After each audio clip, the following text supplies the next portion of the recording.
সবাইকে শুভেচ্ছা আজকের ক্লাসে।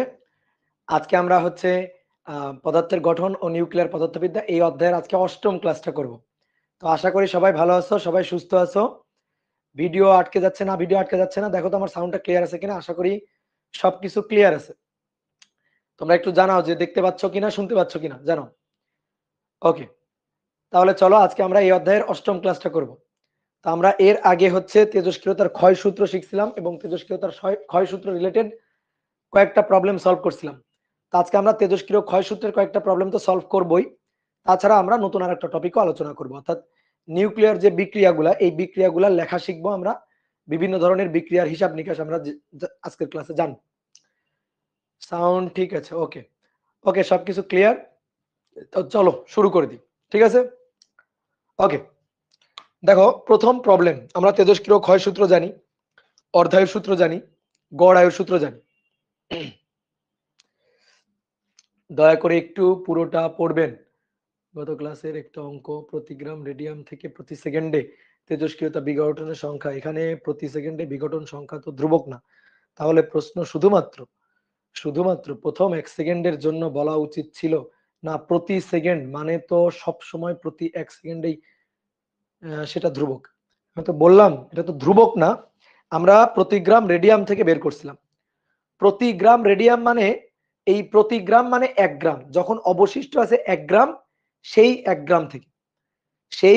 গ্রাম থেকে মানে অক্ষত পরিমাণ 1 গ্রাম, 1 গ্রাম আছে, ওই 1 গ্রাম থেকে তেজস্ক্রিয়তার ক্ষয় রেট কত? 1 গ্রাম থেকে তেজস্ক্রিয়তার ক্ষয় রেট ধ্রুবক। যখন 1 গ্রাম আছে তখন তেজস্ক্রিয়তার ক্ষয় রেট ধ্রুবক। কথা বুঝছো? 1 গ্রাম থেকে একটু ক্ষয় হয়ে গেছে, তখন তো 1 গ্রাম নেই, 1 গ্রামের কম পরিমাণ, 1 গ্রামের কম, তখন ক্ষয়ের রেট অবশ্যই চেঞ্জ হয়েছে। তারপরে আরেকটু কিছুক্ষণ গেছে, আরো কিছুটা ক্ষয় হয়েছে, তারপরে পরিমাণ তো আর আগের পরিমাণ নেই, আরো কমে গেছে, ক্ষয় রেটও কমে গেছে। তাহলে তুমি যেটা ভাবতেছো প্রতি গ্রাম থেকে, ধরো আমার কাছে 100 গ্রাম আছে, সেই 100 গ্রামের প্রতি গ্রাম থেকে ক্ষয় হয় না এভাবে। 100, ধরো আমার কাছে 100 গ্রাম আছে, তাহলে তখন ক্ষয়ের রেটটা ওই 100 গ্রামের সমানুপাতিক। 100 গ্রামে যতটুকু অণু আছে বা অ্যাটম আছে তার সংখ্যার সমানুপাতিক। তাহলে যখন পরিমাণ আছে 100 গ্রাম, তাহলে তখন ক্ষয়ের রেটটা ওই 100 গ্রামের মানে সাপেক্ষে আমাদের বলতে হবে। যখন আছে 50 গ্রাম তখন 50 গ্রামের সাপেক্ষে বলতে হবে, যখন আছে 10 গ্রাম তখন 10 গ্রামের সাপেক্ষে বলতে হবে। ওই 10 গ্রাম থেকেই বিভাজন রেটটা বলতে হবে। যখন আছে প্রতি গ্রাম মানে 1 গ্রাম, তাহলে তখন 1 গ্রামের সাপেক্ষে বলতে হবে। তুমি যেটা ভাবতেছো সেটা হচ্ছে, ধরো আমার কাছে আছে 100 গ্রাম, তাহলে এই 100 গ্রামের প্রতি গ্রাম না, এটা না। তাহলে ব্যাপারটা ক্লিয়ার করছো? ক্লিয়ার আছো? তাহলে আজকে আমরা কয়েকটা প্রবলেম সলভ করব। তো প্রথম আজকের ক্লাসের 1 নম্বর প্রবলেমটা বলা হচ্ছে যে কোন একটি তেজস্ক্রিয়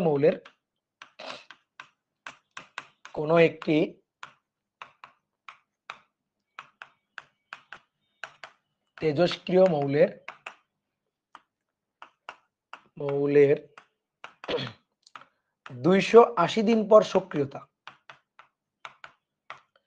280 দিন পর সক্রিয়তা হচ্ছে 600 DPS. DPS means decay per second.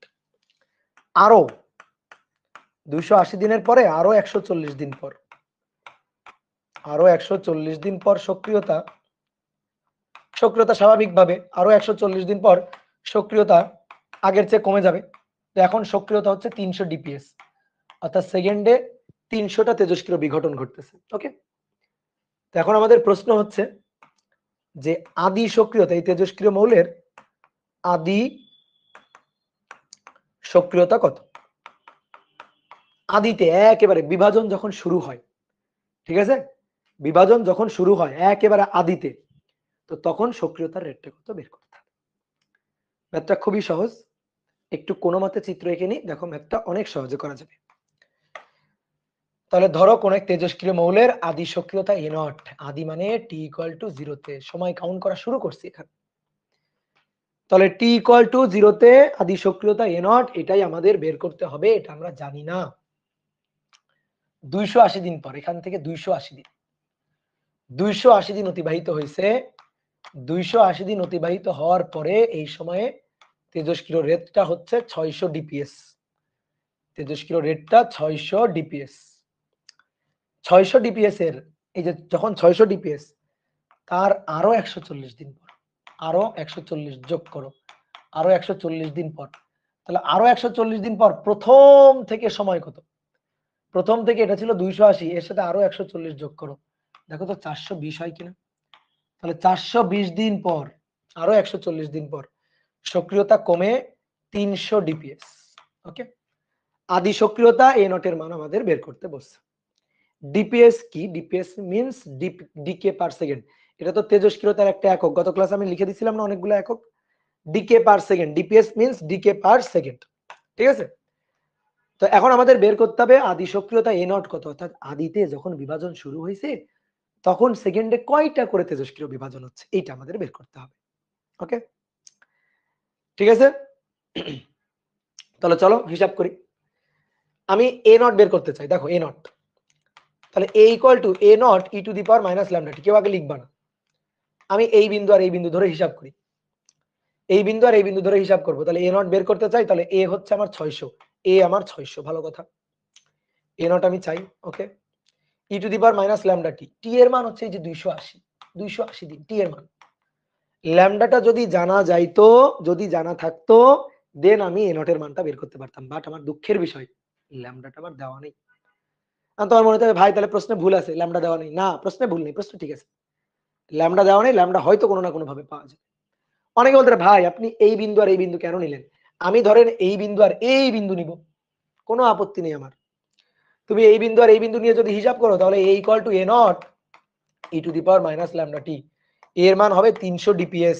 এ নটের মান আমি বের করতে চাই, টি এর মান কিন্তু তখন আবার 280 বসাবো না, এখান থেকে ওই যে সময় 420 দিন পর টি এর মান 420 দিন বসাবো, বসানোর পর এখান থেকে এ নটের মান বের করব। কিন্তু আবার ওই একই দুঃখের বিষয়, ল্যামডাটা আবার জানা নেই। তাহলে হলো না, কিন্তু দুটো সূত্র লিখে কোনো লাভ হলো না, ঠিক আছে, একেবারে মাথা পর্যন্ত যাইতে পারলাম না। তাহলে আমাদের প্রথম কাজ হচ্ছে ল্যামডা, আমরা বেঁধে গেছি ল্যামডাতে, অবক্ষয় ধ্রুবকে ল্যামডা দেওয়া নেই।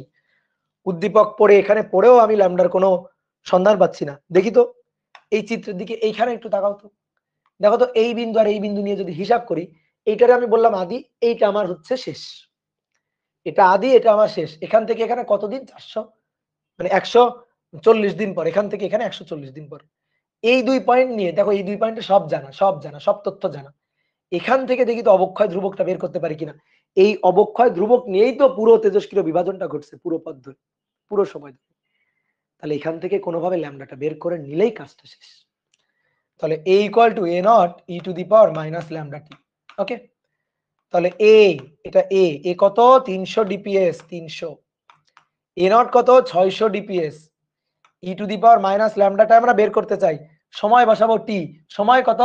420 দিন, সময় 420 দিন। বুঝছো? বোঝো নাই? বোঝো নাই? দেখো 420 দিন না, সময় 140 দিন। তুমি যদি এখানে 420 বসাও, তাহলে তো ভাই আদি এটা, এই দুই পয়েন্ট নিয়ে হিসাব করতেছো, ঠিক আছে, এটা হচ্ছে গতিবিদ্যার ম্যাথের আদি বেগের মতো, সময় কাউন্ট যেখান থেকে শুরু সেটা আমার আদি। আমি তো এখান থেকে এখানে যাচ্ছি, তাহলে এখান থেকে এখানে সময় তো 420 দিন না, 140 দিন। তাহলে এটা 140 হবে। তাহলে এবার আসো, বাকিটা তো হিসাবের কাজ। লন 300/600 মাইনাস ল্যামডা 140। তাহলে এখান থেকে ল্যামডার মানটা বের করব। তাহলে এখান থেকে ল্যামডার মানটা বের করলে লন 3/6 তাকে ভাগ দিব মাইনাস 140 দিয়ে, মাইনাস 140 দিয়ে, তাহলে পাবো হচ্ছে, সাইন্টিফিক মোডে লিখি, 4.95 1 into 10 to the power minus 3 এত পার ডে। এটা ডে তে ছিল, সময় টি ছিল ডে তে 140 দিন, তাহলে অবক্ষয় ধ্রুবক আসবে ডে ইনভার্স। এইবার শেষ, ল্যামডাটা পাওয়া দরকার ছিল তো, ম্যাথ শেষ। এবার তুমি এই পয়েন্ট আর এই পয়েন্ট নিয়ে করতে চাও করো, অথবা এই পয়েন্ট আর এই পয়েন্ট নিয়ে করতে চাও তাও করতে পারো, কোনো সমস্যা নেই, কোনো আপত্তি নেই। আমি এই পয়েন্ট আর এই পয়েন্ট নিয়েই করছি। তাহলে এবার আসো দ্বিতীয় অংশ, a equal to A naught e to the power minus lambda t. আদি সক্রিয়তা এ নটের মান চাইছে, এই যে এ নটটা চাইছে। তাহলে এটা কত? এটা হচ্ছে ওই যে দেওয়া আছে 600 ডিপিএস, 600। এ নট কত ডিপিএস বের করতে চাই? E to the power minus lambda t, এই যে ল্যামডার মান যেটা জানতাম না, যে জায়গায় গিয়ে আটকে গেছিলাম, 4.951 into 10 to the power minus 3 into t. T কতদিন হবে? টি হবে এখান থেকে এখানকার সময় 280 দিন, 280 দিন। কেউ যদি মনে করো এই পয়েন্ট আর এই পয়েন্ট নিয়ে করবা, তাহলে কিন্তু টি 420 দিন হবে, ঠিক আছে, তখন কিন্তু টি হবে এখান থেকে ওইখানকার সময় 420 দিন। ঠিক আছে, ওখানে করতে হবে এই যে 600 জায়গায় 300 বসাতে হবে, 300 a naught e to the power minus lambda বসাবা গুণ 420 দিন বসাবা। বুঝতে পারছো? তাহলে এবার আসো এখান থেকে হিসাব করে a নট এর মান বের করতে হবে। তাহলে এটা 600 ই টু দি পাওয়ার, এটা ক্যালকুলেটরে তুলে দেখো, এমএস ক্যালকুলেটরে কিন্তু e to the power, MS calculator যাদের তারা কিন্তু পাওয়ার চিহ্নটা দিবা না, ই টু দি ই লিখে ব্র্যাকেট দিবা, তাহলেই হয়ে যাবে। ঠিক আছে, পাওয়ার দিলে কিন্তু এই যে মানে টু দি পাওয়ার চিহ্ন দিলে কিন্তু সাইন টেক্সট এরর আসবে যাদের এমএস ক্যালকুলেটর। এ নট এটা আসবে দেখো 0.25, তাহলে এ নট 600 ভাগ 0.25, দ্যাট মিন্স 2400 ডিপিএস। ঠিক আছে, 2400 ডিপিএস। ক্যালকুলেটর থেকে ডাটা ডিলিট দিবা না, তাহলে ডাটা ডিলিট দিলে উল্টাপাল্টা অ্যান্সার আসবে। ঠিক আছে, যদি ডাটা ডিলিট দাও, ধরো এই ডাটাটা ক্যালকুলেটর থেকে ডিলিট দিবা না, রেখে দিবা, তার সাথে 280 গুণ দিবা, ই টু দি পাওয়ার অ্যান্সার দিবা, দিয়ে করবা, মানে ডাটা ডিলিট দিবা না, তাহলে দেখবা একটু 19-20 হয়ে গেছে। ওকে, এই যে অ্যান্সারটা 2400 ডিপিএস, এটার যে অ্যান্সার আদি সক্রিয়তা, এটা আমি আগে থেকেই জানতাম। এটা কোশ্চেন পড়েই আমি অ্যান্সার জানি। কেমনে জানো? কোশ্চেন পড়ে কিভাবে অ্যান্সার জানি, আসো তোমার একটু শিখাই দিই। দেখো আদি সক্রিয়তা এ নট আমি জানি না কত, এই যে এ নটটা আমি জানি না। এখান থেকে 140 দিনের গ্যাপ নাও, দেখো এই যে আরো 140 দিন পর 600 থেকে 300 হয়েছে, এটা দেখে আমি বুঝে গেছি কাহিনী কি। আরো 140 দিন পর, তাহলে 140 দিনের গ্যাপ নাও, 140 দিন, তাহলে 140 দিনের গ্যাপ নিয়ে এই যে 140 দিন পর, 140 ডে পর সক্রিয়তা কত জানি না। আচ্ছা আরো 140 দাও, আরো 140 দিন পর যাও, আরো 140 দিন মানে 280 দিন, 280 ডে পর কত তা আমি জানি, কত 600 ডিপিএস জানি। আরো 140 দিন পর যাও, আরো 140 দিন মানে, আরো 140 দিন মানে 420 দিন, তাহলে 420 দিন পর সক্রিয়তা কত সেটা আমরা জানি। তাহলে এটা দিয়ে বলা হলো নাও এই খালি ঘর দুইটা পূরণ করো, খালি ঘর দুইটা পূরণ করো। পারবা না? কুমড়ার উদাহরণের কথা মনে আছে? প্রথম দিন 64 কেজি, একদিন 32, 16, 8, 4, মনে আছে কুমড়ার উদাহরণ? তাহলে এবার বলো উত্তর কত? বুঝতে পারছো না পারো নাই? 600 140 দিন পর, 140 এর গ্যাপ, 600 140 দিন পর 300 হয়ে গেছে, অর্ধেক কমে গেছে। তাহলে 140 দিন আগে দ্বিগুণ ছিল, 140 দিন পর যদি অর্ধেক হয় তাহলে 140 দিন আগে আগে দ্বিগুণ ছিল, তাহলে 140 দিন আগে এইখানে ছিল 1200, তারও আরো 140 দিন আগে আরো দ্বিগুণ ছিল, তাহলে 1200 দ্বিগুণ আদি সক্রিয়তা 2400, এটাই আমার অ্যান্সার। বুঝতে পারছো? শর্টকাট। তবে একটা কথা আছে, এই ম্যাথটা এত সুন্দর তথ্য দেওয়া আছে, এত সুন্দর ডেটা দেওয়া আছে বলে হয়তো এভাবে হয়ে গেছে, কিন্তু যদি তথ্যগুলো এমন না দেওয়া থাকতো তাহলে কিন্তু আবার হতো না।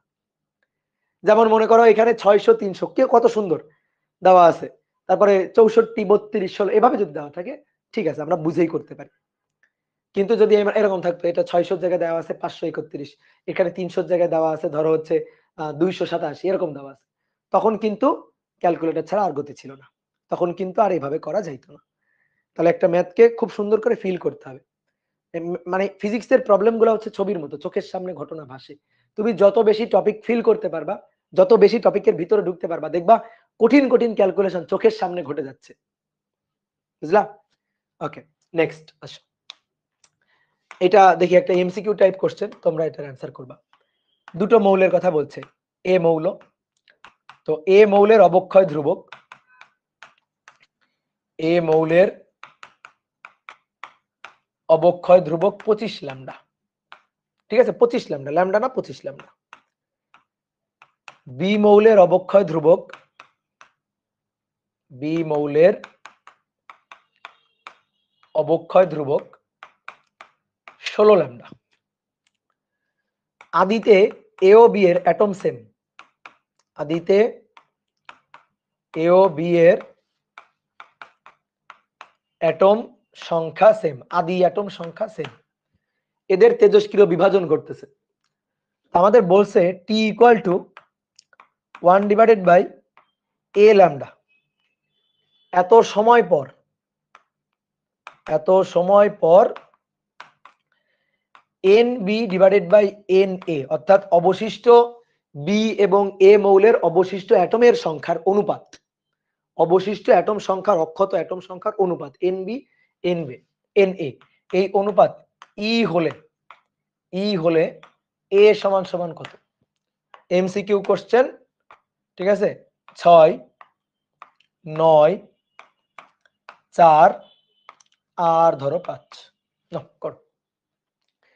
এ ও বি দুইটা মৌল, তাদের আদিতে অ্যাটম সংখ্যা সেম, দুটারই অবক্ষয় ধ্রুবক বলে দেওয়া আছে, এ এর হচ্ছে 25 ল্যামডা, বি এর হচ্ছে 16 ল্যামডা। এখন তেজস্ক্রিয় বিভাজন ঘটতেছে t equal to 1 divided by A lambda. এই সময় পরে দুইটা মৌলেরই অক্ষত অ্যাটমের সংখ্যা, তার অনুপাত এনবি আর এন এর রেশিওটা হচ্ছে ই। তাহলে তোমার এখন এখান থেকে বের করতে হবে এই যে এ আছে না, টি সমান সমান এত সময় পর বলছি না, সেই টি এর এখানে যে এ আছে সেই এটা কত হবে, এটা কত হবে। দেখো অনেকে করে ফেলছে, ঠিক আছে, অনেকে বলছে 9 9 9। ঠিক আছে, দেখো খুবই সহজ, অ্যান্সার হচ্ছে 9। কেমনে বললাম, এটা কত 25, এটা কত 16। যখন কিছু পারবা না, বুঝছো, যখন মনে করো পরীক্ষা অনেক সময় পারতেছো না কিছু, তখন এই কাজগুলা করবা। এটা 25 আর এটা 16, বিয়োগ করো 9, বিয়োগ করলে কত 9, অ্যান্সার 9, শেষ।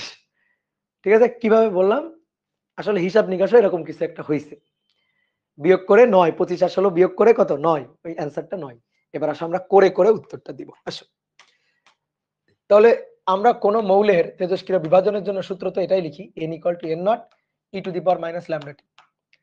তাহলে এ মৌলটার জন্য অক্ষত অ্যাটম সংখ্যা Na, এটা হচ্ছে আদি অ্যাটম সংখ্যা n0, E to the power minus ল্যামডার জায়গায় অবক্ষয় ধ্রুবক 25 ল্যামডা, তাহলে মাইনাস ল্যামডার জায়গায় হবে 25 ল্যামডা ইনটু টি।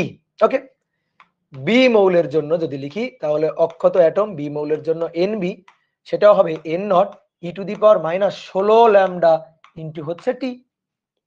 বুঝতে পারছো, দুই ক্ষেত্রে n0 কেন দিলাম, কারণ বলছে আদিতে তাদের অ্যাটম সংখ্যা সমান, এই কারণে দুই ক্ষেত্রে n এর জন্য n0 আদি, nb এর জন্য n0 আদি।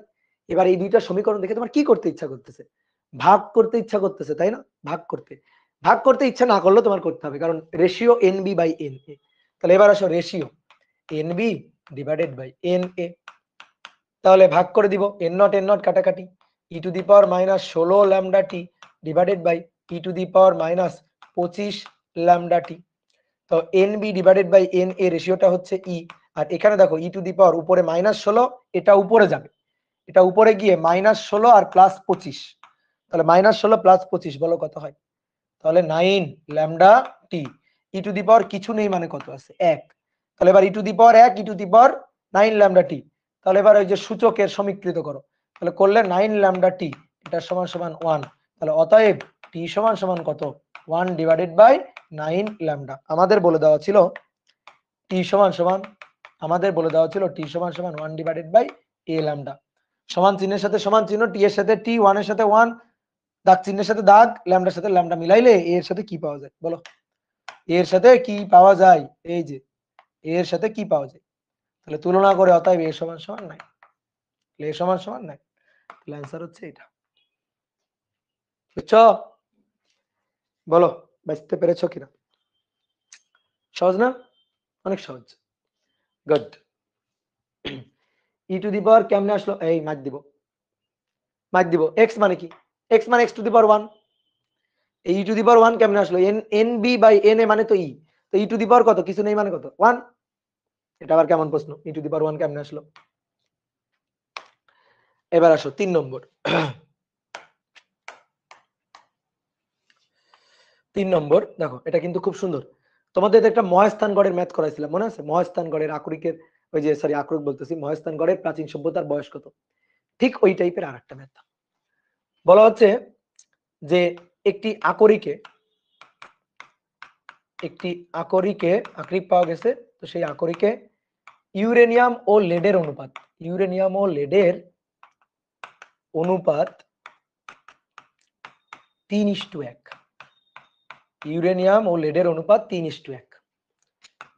আদিতে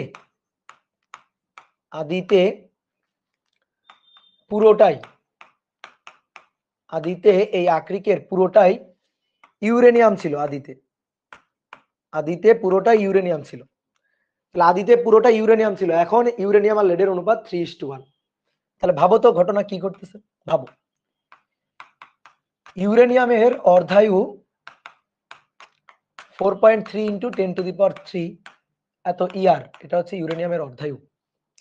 তাহলে বলা হচ্ছে এই যে আকরিকটার বয়স কত, আকরিকটির বয়স কত, কত বছর ধরে এই তেজস্ক্রিয় বিভাজন ঘটতেছে।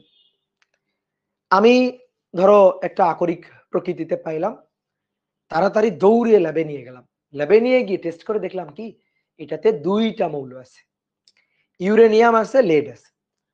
তো আমরা এক্সপেরিমেন্ট করে দেখলাম ইউরেনিয়াম আর লেডের অনুপাত 3:1, ইউরেনিয়ামের পরিমাণ আর লেডের পরিমাণের অনুপাত 3:1। এবং কিছুক্ষণ অবজার্ভ করে দেখলাম আস্তে আস্তে আস্তে আস্তে এটা আসলে লেডে পরিণত হচ্ছে। ঠিক আছে, তুমি বলতে পারো ভাই আপনি বুঝলেন কেমনে? ওই যে বলা হচ্ছে আদিতে পুরোটাই ইউরেনিয়াম ছিল, তাহলে আস্তে আস্তে সেটা কিসে পরিণত হচ্ছে? লেডে পরিণত হচ্ছে। আদিতে তো পুরোটাই ইউরেনিয়াম ছিল, তাহলে আস্তে আস্তে লেডে পরিণত হচ্ছে। না হলে লেড আসলো কিভাবে? ওই যে লেড, ইউরেনিয়াম আর লেডের অনুপাত 3:1, আদিতে পুরোটাই ছিল ইউরেনিয়াম, আস্তে আস্তে আস্তে আস্তে লেডে পরিণত হচ্ছে।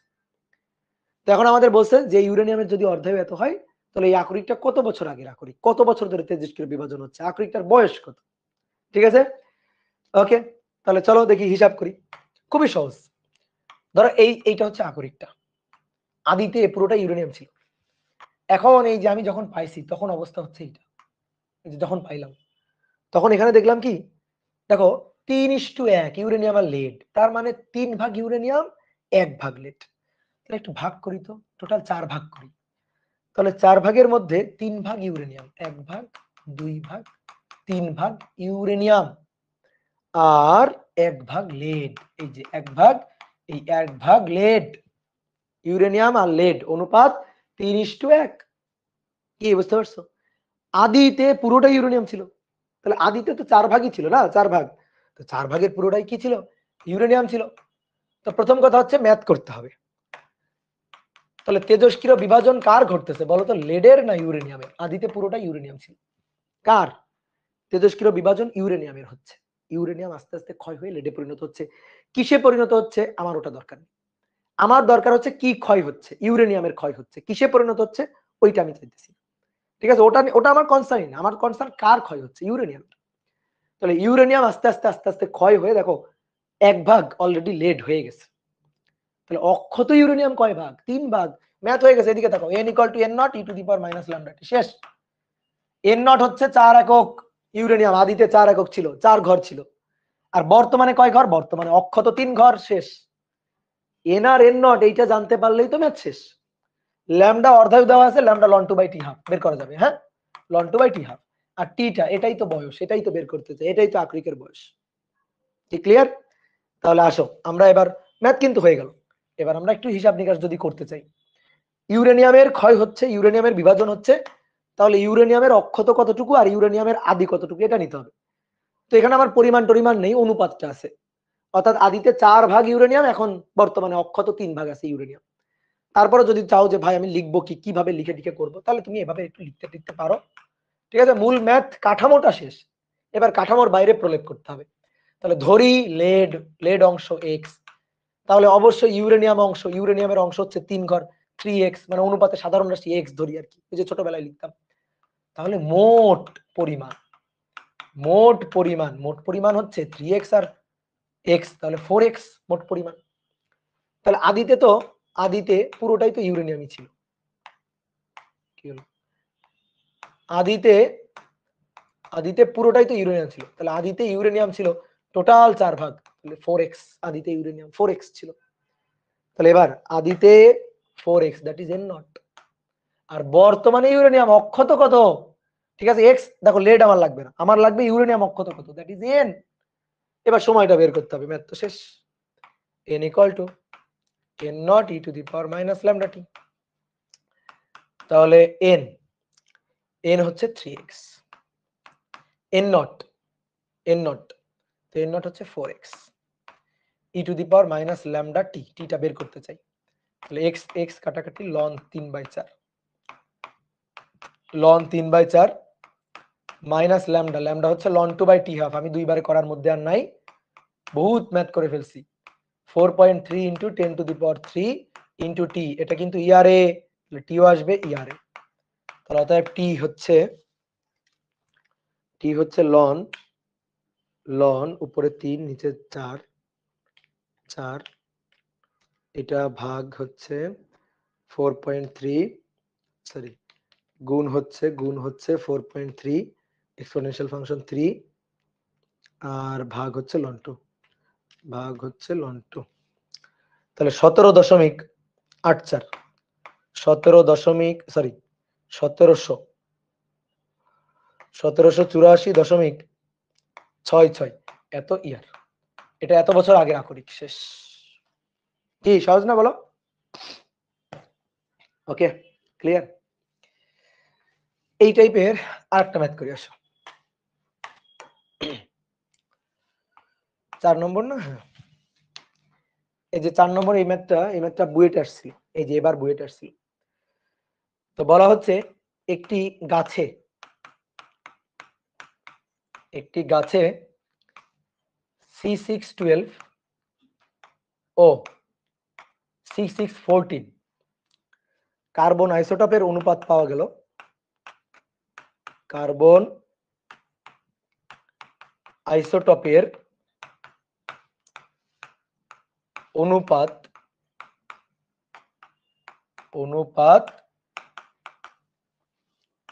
পাওয়া গেল, ধরো 1/12, 1/12 অনুপাত পাওয়া গেল 1/12।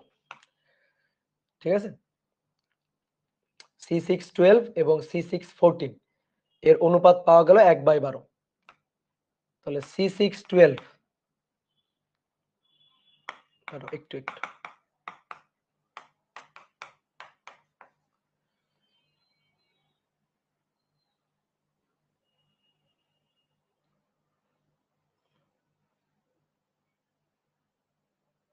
C612 আগে লিখে ফেলছি, এটা আচ্ছা সমস্যা নেই। তাহলে C614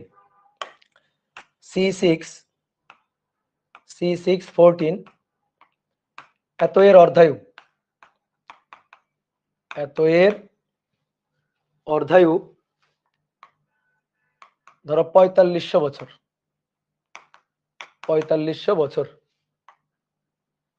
তাহলে গাছটির বয়স কত?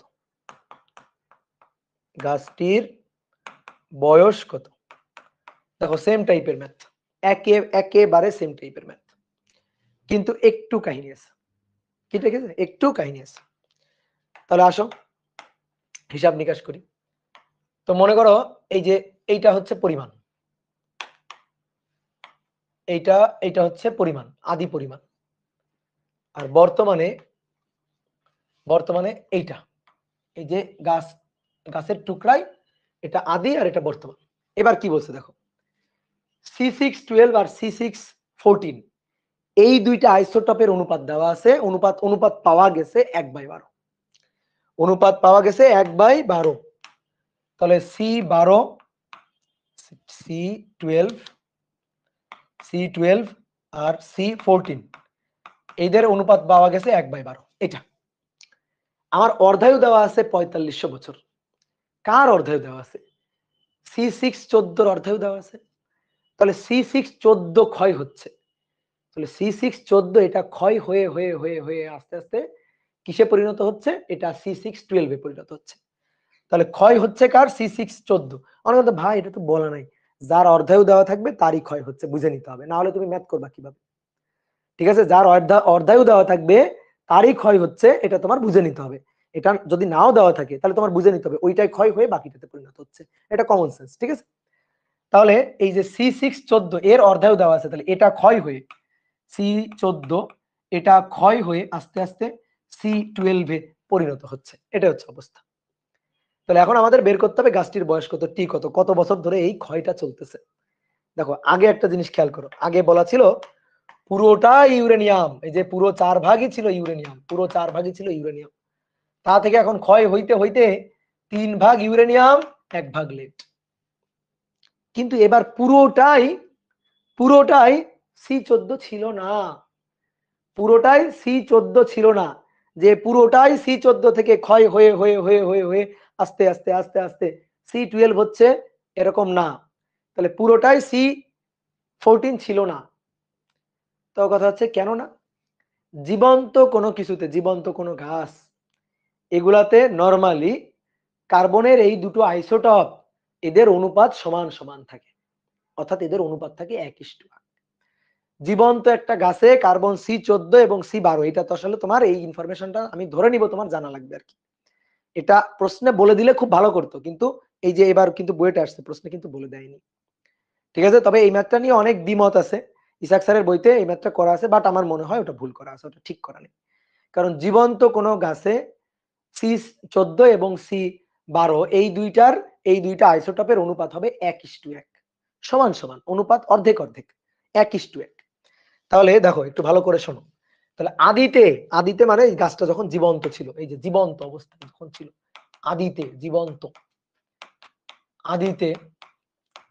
আদিতে এই দুইটা আইসোটোপের C14 আর C12 এই দুইটা আইসোটোপ সমান সমান ছিল, অর্ধেক অর্ধেক ছিল, অর্ধেক অর্ধেক একেবারে, যে এইটুকু ছিল এটা C14 আর এইটুকু ছিল C12, একেবারে অর্ধেক অর্ধেক ছিল। কিন্তু এখন কি হয়েছে, বর্তমানে কি হয়েছে, বর্তমানে তাহলে এই জিনিসটা আমরা বলে দেওয়া না থাকলেও জানি, আরেকবার বলি, বলো। আদিতে মানে জীবন্ত অবস্থায় কোনো গাছে এই দুইটা আইসোটোপের অনুপাত কত থাকে, বলে দেওয়া নেই, তারপর আমি জানি। ঠিক আছে, আজকে থেকে মনে করো বলে দেওয়া নেই, তাও তুমি জানো যে জীবন্ত কোনো গাছে কার্বনের দুইটা আইসোটোপের অনুপাত, যদি এরকম কার্বন আইসোটোপের ম্যাথ থাকে তাহলে বুঝে নিবা দুইটা আইসোটোপের অনুপাত 1:1, সমান সমান 1:1। তো এই ইনফরমেশনটা দেওয়া থাকলে খুব ভালো হতো, কিন্তু দেওয়া নেই, তাহলে আমরা মনে মনে জানি এটা। ঠিক আছে, এটা কিন্তু মাথায় রাখতে হবে। ইসাক স্যারের বইতে কিন্তু এই প্রবলেমটা আছে, কিন্তু ভুল সলভ দেওয়া আছে, ঠিকঠাক সলভ দেওয়া নেই। তাহলে আসো, বর্তমানে কার্বন 12 এই আইসোটোপটা 1 ভাগ, আর কার্বন 14 এই আইসোটোপটা 12 ভাগ আছে। ঠিক আছে, এটা 1 ভাগ আর এটা 12 ভাগ, তাহলে টোটাল 13 ভাগ করি আগে। টোটাল এইটারে আমরা 13 ভাগ করি, টোটাল 13 ভাগ করি। তাহলে টোটাল 13 ভাগ করে, ধরো টোটাল 13 ভাগ করব, 1 ভাগ, 2 ভাগ, 3 ভাগ, 4 ভাগ, 5 ভাগ, 6 ভাগ, 7 ভাগ, 8 ভাগ, 9 ভাগ, 10 ভাগ, 11 ভাগ, 12 ভাগ, 13 ভাগ, টোটাল 13 ভাগ করছি। ভালো করে দেখো, টোটাল এই 13 ভাগের মধ্যে কার্বন 12 আছে 1 ভাগ, কার্বন 12 কালি দিয়ে লিখি, কার্বন 12 এইটা আছে মাত্র 1 ভাগ, এই যে এটা হচ্ছে C12, কার্বন 12 আছে মাত্র 1 ভাগ, C12। আর বাকি সবগুলো, বাকি এই যে সবগুলো, এইটা এইটা এইটা, এই যে বাকি সবগুলো আর কি, বাকি সবগুলো এগুলাকে আর মার্ক না করি, তাহলে বাকি সবগুলো অর্থাৎ বাকি 12 ভাগ এটা হচ্ছে C14। ঠিক আছে, এটা হচ্ছে C14। তাহলে C14 12 ভাগ আছে আর C12 1 ভাগ আছে। তাহলে আদিতে অর্ধেক অর্ধেক ছিল, আদিতে ছিল অর্ধেক অর্ধেক। ঠিক আছে, আদিতে অর্ধেক অর্ধেক ছিল। এখন কি হয়েছে, এখন C14 এইটা আছে হচ্ছে, ওহো একটু ভুল হয়ে গেছে, মানে একটু ভুল করে ফেলছি আমি। অর্ধায়ুটা আসলে C14 হবে না, C12 হবে। অর্ধায়ুটা হবে C12, C12, C612 এর অর্ধায়ুটা হবে, C612 এর অর্ধায়ুটা হবে। ঠিক আছে, একটু উল্টে গেছে আর কি। তাহলে ক্ষয়টা হচ্ছে C12, এইটা আস্তে আস্তে ক্ষয় হয়ে C14 হচ্ছে, বা ধরো কোনটা ক্ষয় হচ্ছে না হচ্ছে এটা আমরা এই চিত্র দেখলেই বুঝবো। তাহলে এবার আসো দেখো, এই যে এই 12 ভাগ, এই 12 ভাগ হচ্ছে কার্বন 14। তাহলে আদিতে দেখো, আমি তো টোটাল 13 ভাগ করছি, টোটাল 13 ভাগ যেহেতু অনুপাত দেওয়া আছে 1/12, তাহলে টোটাল আমি 13 ভাগ করছি, টোটাল 13 ভাগ। তাহলে টোটাল যদি 13 ভাগ করা হয়, তাহলে এইটা হচ্ছে মানে এইটারে যদি এরকম ভাগ করি, তাহলে এইটা হচ্ছে 13 ভাগের অর্ধেক। তো 13 ভাগের অর্ধেক মানে 6.5 ভাগ, 6.5 ভাগ। আর এইটা হচ্ছে বাকি অর্ধেক, এটা 6.5 ভাগ, আর এইটা হচ্ছে 6.5 ভাগ, 13 ভাগের অর্ধেক অর্ধেক। ঠিক আছে, বুঝতে পারছো, এটা 6.5, এটা 6.5, এই যে অর্ধেক অর্ধেক। তাহলে আগে C14 ছিল 6.5 ভাগ, আগে C12 ছিল প্রথমে সমান সমান ছিল, তাহলে C12 ছিল 6.5 ভাগ।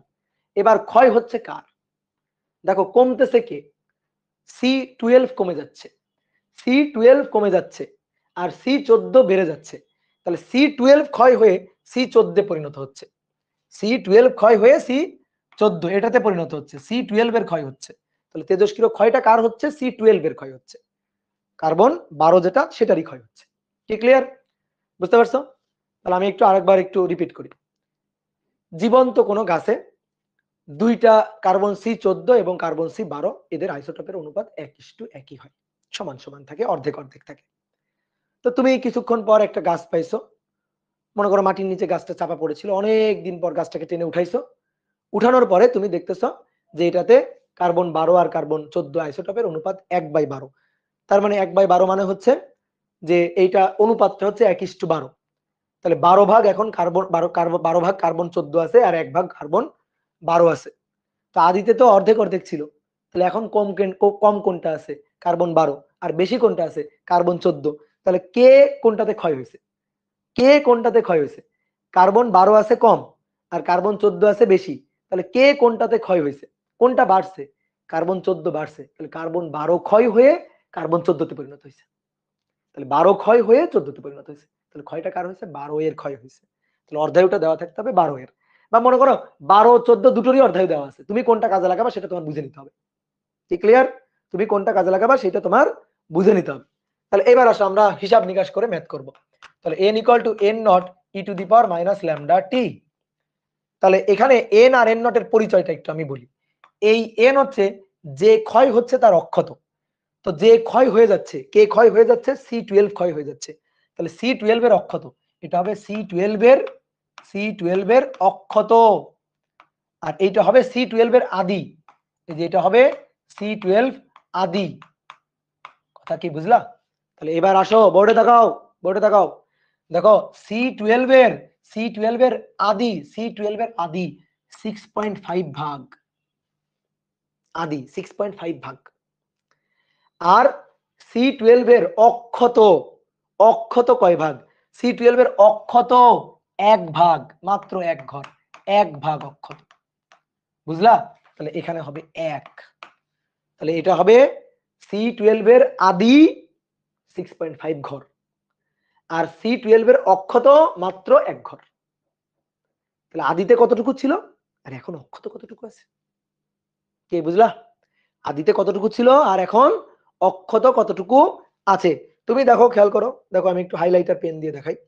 এই যে আদিতে এইটুকু ছিল, আদিতে এইটুকু ছিল, এখন তার এতটুকু অবশিষ্ট আছে, এই যে এতটুকু অবশিষ্ট আছে, অক্ষত আছে, ওই যে অতটুকু অক্ষত আছে। তাহলে আদিতে ছিল 6.5 ঘর, তার এখন 1 ঘর মাত্র অবশিষ্ট আছে। কি ক্লিয়ার? কথা কি বুঝতে পারছো? বোঝা গেছে কতটুকু আদি ছিল আর কতটুকু অক্ষত আছে, এটা বের করতে। কি ক্লিয়ার?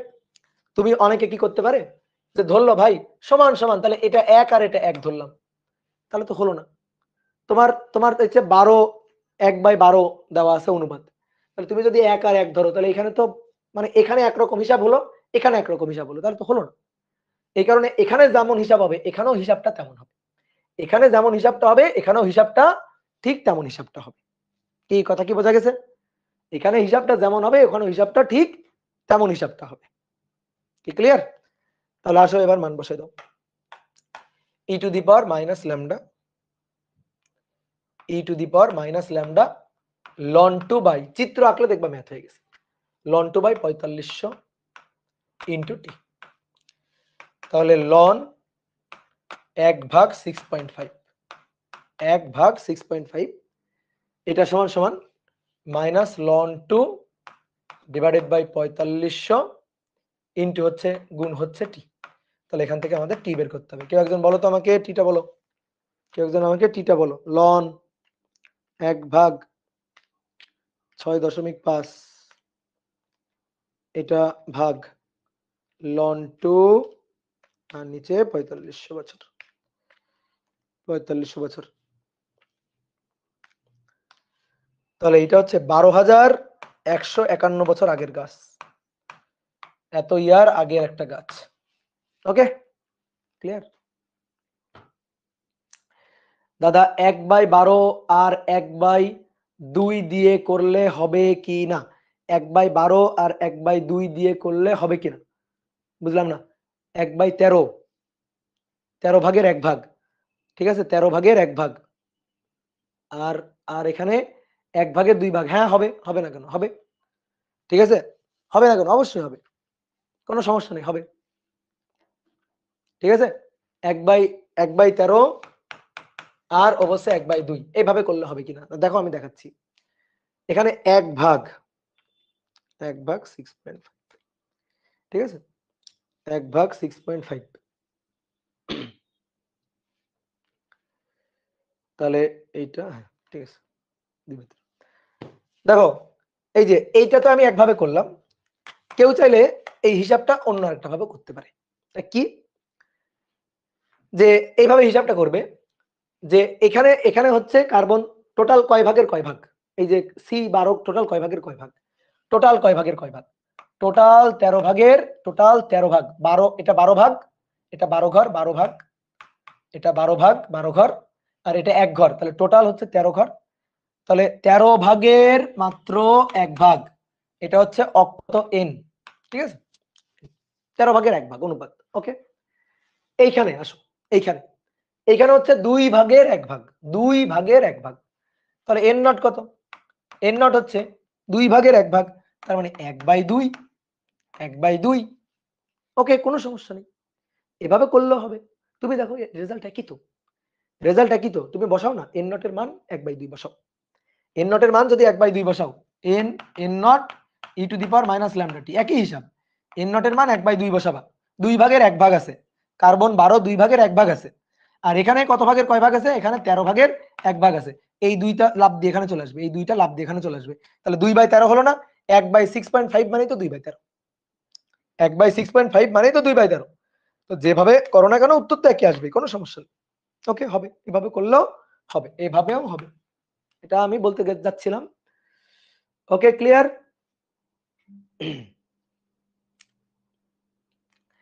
দাদা ক্ষয় হলে তো ভর সংখ্যা কম হওয়ার কথা না, এত এত সূক্ষ্ম হিসাব নিকাশ ধরো না, এখানে ম্যাথমেটিক্যাল হিসাবের মধ্যে এত সূক্ষ্ম কথাবার্তা ধরিও না, ঠিক আছে।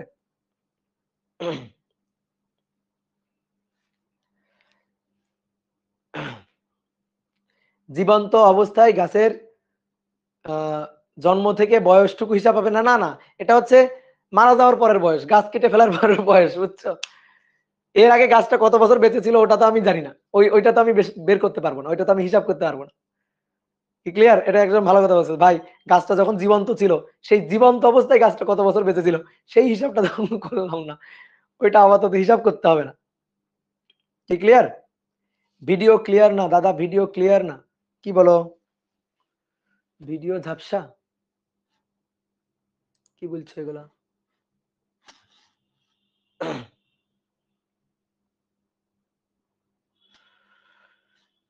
ভিডিও তো ক্লিয়ার হওয়ার কথা, ব্লার আসতেছে এখন, ঠিক আছে, আচ্ছা হয়তো একটু নেটের সমস্যা দিছিল, ঠিক আছে, মাঝে মাঝে একটু হইতেই পারে, স্বাভাবিক।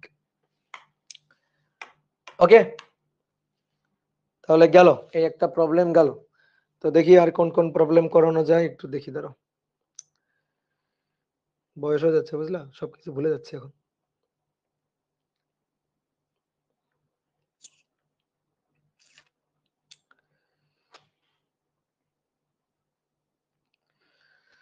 দেখি এটা সুন্দর একটা প্রবলেম করো, 4 নম্বর 5 বলা হচ্ছে একটি আকরিকে এ ও বি দুটো মৌল বিদ্যমান, এ ও বি দুটি মৌল বিদ্যমান, আদিতে তাদের ভর সেম, আদিতে তাদের ভরের পরিমাণ, আদিতে তাদের ভরের পরিমাণ সেম, আদিতে তাদের ভরের পরিমাণটা সেম, আর এম এ এম বি আণবিক ভরের অনুপাত 1/2, আর অর্ধায়ু টি হাফ এ 4 সেকেন্ড, আর টি হাফ বি এটা 8 সেকেন্ড, দুটো অর্ধায়ু দেওয়া আছে, তো বলছে 16 সেকেন্ড পর এদের অক্ষত অ্যাটম সংখ্যার অনুপাত, এন এ আর এন বি অক্ষত অ্যাটম সংখ্যার অনুপাত কত এটা বের করতে হবে। তো দেখো এটা সুন্দর একটা প্রবলেম। একটা তেজস্ক্রিয় আকরিক, সেখানে দুটো মৌল বিদ্যমান, দুটো মৌল বিদ্যমান। ধরো এই যে তেজস্ক্রিয় আকরিক, এখানে দুটো মৌল বিদ্যমান, এ আর বি, দুটো মৌল বিদ্যমান। আদিতে এদের ভরের পরিমাণ সেম, ভরের পরিমাণ, ভর হচ্ছে এম এ, ভর হচ্ছে এম বি, আদিতে এটা সেম, আদিতে সেম সেম ভর আছে, অর্ধেক অর্ধেক ভর আছে ধরো। তো বলা হচ্ছে আদিতে এদের ভরের পরিমাণ সেম এবং এদের অর্ধায়ুর রেশিও, অর্ধায়ুর রেশিও, তো অর্ধায়ুর রেশিও সরি অর্ধায়ুর মান 4 সেকেন্ড ও 8 সেকেন্ড যথাক্রমে অর্ধায়ু বলে দিছে। বলা হচ্ছে আণবিক ভরের অনুপাত, আণবিক ভর, আণবিক ভর ক্যাপিটাল লেটার এম দিয়ে আণবিক ভর বোঝানো হচ্ছে এ এর আণবিক ভর বি এর আণবিক ভরের অনুপাত 1/2। তাহলে 16 সেকেন্ড পর অক্ষত অ্যাটমের অনুপাত, এ আর বি এর অক্ষত অ্যাটমের অনুপাতটা কত হবে, অনুপাত চাইছে 16 সেকেন্ড পরে। কি ক্লিয়ার, বোঝা গেছে? তাহলে অক্ষত অ্যাটমের সংখ্যার সূত্র লিখে ফেলি আমরা। অক্ষত অ্যাটমের সংখ্যা এন এ, এটা equal to N A naught e to the power minus lambda A into t, t 16 second. আর এন বি এটা ইকুয়াল টু কি হবে, N B naught, B naught আদি সংখ্যা, বি এর আদি সংখ্যা, e to the power minus lambda B into t, t কিন্তু একই, এই টি কিন্তু 16 সেকেন্ড, এই টি এর মান কিন্তু 16 সেকেন্ড, যে টি ইকুয়াল টু 16 সেকেন্ড পর, এই যে 16 সেকেন্ড, যে টি এর মানটা আমি জানি। এই দুটোকে একটু ভাগ দিয়ে দিই, তো আমরা এই দুইটাকে ভাগ দিয়ে দিই। তাহলে ভাগ দিলে দেখো N A by N B ভাগ দিলাম, তাহলে N A naught divided by N B naught, এবার উপরে e to the power minus lambda A t, নিচে ভাগ e to the power minus lambda B into t. Okay, সবাই এবার একটু বোর্ডে তাকায়, হ্যাঁ এইটার অনুপাতই তো চাইছে। তাহলে আসো এই পাশটা হিসাব করি। আদিতে তাদের অ্যাটম সংখ্যার রেশিও, আদিতে অ্যাটম সংখ্যার রেশিও, তো আমরা একটা সূত্র জানতাম না, যে মোল সংখ্যা এটা হচ্ছে ভর ভাগ আণবিক ভর, অণুর সংখ্যা বাই অ্যাভোগাড্রো সংখ্যা, মনে পড়ে? অণুর সংখ্যা বাই অ্যাভোগাড্রো সংখ্যা, জানতাম না এটা? তাহলে দেখো তো অ্যাটম সংখ্যা, অতএব এই যে অ্যাটম সংখ্যা এন, এইটা হচ্ছে M into N A divided by আণবিক ভর, ঠিক আছে, ডিভাইডেড বাই আণবিক ভর। কেন এটা লিখছি, আমার এটা লাগবে তো, আমাদের আমাদের তাদের আণবিক ভরের অনুপাত বলা আছে, আদিতে তাদের ভর সংখ্যা সেম বলা আছে, তাহলে এখান থেকে অ্যাটম থেকে ভরে নিয়ে যাইতে হবে, আণবিক ভরে নিয়ে যাইতে হবে, বুঝলা? অ্যাটম সংখ্যা রাখলে হবে না, আমি হিসাব করবো কিভাবে? তাহলে এখান থেকে আমাদের ভরে নিয়ে যাইতে হবে, এখান থেকে আমরা ভরে নিয়ে যাব, এখান থেকে ভরে নিয়ে যাব, আণবিক ভরে নিয়ে যাব। উপায় কি, এই যে এটা। তাহলে ভালো করে খেয়াল করো, ভালো করে, এর জন্য বি এর জন্য বসাবো, তাহলে ভালো করে খেয়াল করো, এর জন্য উপরে বসাবো, তাহলে এর জন্য বসাইলে এম এ, এম এ আদিতে তাদের পরিমাণ, তারপরে অ্যাভোগাড্রো সংখ্যা তো ভাই অ্যাভোগাড্রো সংখ্যাই, ঠিক আছে, অ্যাভোগাড্রো সংখ্যা কিন্তু অ্যাভোগাড্রো সংখ্যাই, ডিভাইডেড বাই এম বড় হাতের এ। এবার এইটা ভাগ, এটা ভাগ, নিচে হচ্ছে এন বি নট এ, তাহলে এটা যদি ভাগ দিই, তাহলে এই এম বিটা যাবে উপরে, আর এম ছোট হাতের এটা আসবে নিচে, এম ছোট হাতের বিটা আসবে নিচে, আর অ্যাভোগাড্রো সংখ্যা আসবে নিচে। তো অ্যাভোগাড্রো সংখ্যা তো কাটাকাটি, বুঝতে কি পারছো? বুঝতে পারছো না? আলাদা হিসাব করে দেখাইতে হবে এটা। অণুর সংখ্যা রেশিও, তাহলে অ্যাভোগাড্রো সংখ্যা দেখো, অণুর সংখ্যা রেশিও এন এ আর এন বি, অণুর সংখ্যা রেশিও, তাহলে এম এ, ঠিক আছে, নিচে বড় হাতের এম এ, এবার এম বি উপরে চলে যাবে আর নিচে ছোট হাতের এম বি, আর অ্যাভোগাড্রো সংখ্যা তো কাটাকাটি, ঠিক আছে। তো এটা আদি সংখ্যা এ এন এ নট, আদি সংখ্যা এন এ নট, ঠিক আছে। তো এইটা বসাচ্ছি এখানে, তাহলে বসাইলে এম এ ডিভাইডেড বাই নিচে এম বি লিখে দিই, আর আণবিক ভর বি ডিভাইডেড বাই আণবিক ভর এ, আর ই টু দি পাওয়ার, আসো এবার e to the power minus lambda A t, e to the power minus lambda B t, তো মাইনাসটা উপরে চলে গেলে ল্যামডা বি, উপরে ল্যামডা বি, এটা উপরে চলে গেল, তাহলে ল্যামডা বি আর মাইনাস ল্যামডা এ ইনটু হচ্ছে টি। ওকে, এবার এই অনুপাতটা আমি জানি, বলছে আদিতে তাদের অ্যাটম সংখ্যা সেম, তাহলে কাটাকাটি, সরি অ্যাটম সংখ্যা না, ভর সংখ্যা, মানে ভরের পরিমাণ, এই যে ভরের পরিমাণ এই দুইটা সেম, তাহলে সেম কাটাকাটি। আণবিক ভরের রেশিও, আণবিক ভরের ratio M A by M B 1/2, তাহলে এটা তো 2/1, এটা কত 2/1। এবার e to the power lambda lambda, তাহলে ল্যামডা মানে ln 2 বাই টি হাফ। দেখো ln 2 বাই টি হাফ কার, বি এর, তো বি এর টি হাফ কত 8 minus minus ln 2 by t half কার, এর কত 4 গুণ কত সেকেন্ড পরে 16 সেকেন্ড পরে, টি এর মান কত 16। এবার এই হিসাবটা কে করবে, ক্যালকুলেটর করবে। ঠিক আছে, এটা ক্যালকুলেটর ছাড়াও করা যায়। 2 ই টু দি পাওয়ার, ধরো ln কে বাইরে নিয়ে আসো, ln 2 কে বাইরে নিয়ে আসো, তো ln 2 কে বাইরে নিয়ে আসলে 1/8 মাইনাস 1/4 গুণ হচ্ছে 16। তো এটা ক্যালকুলেটরে হিসাব করবা, ক্যালকুলেটরে হিসাব করবা ই ln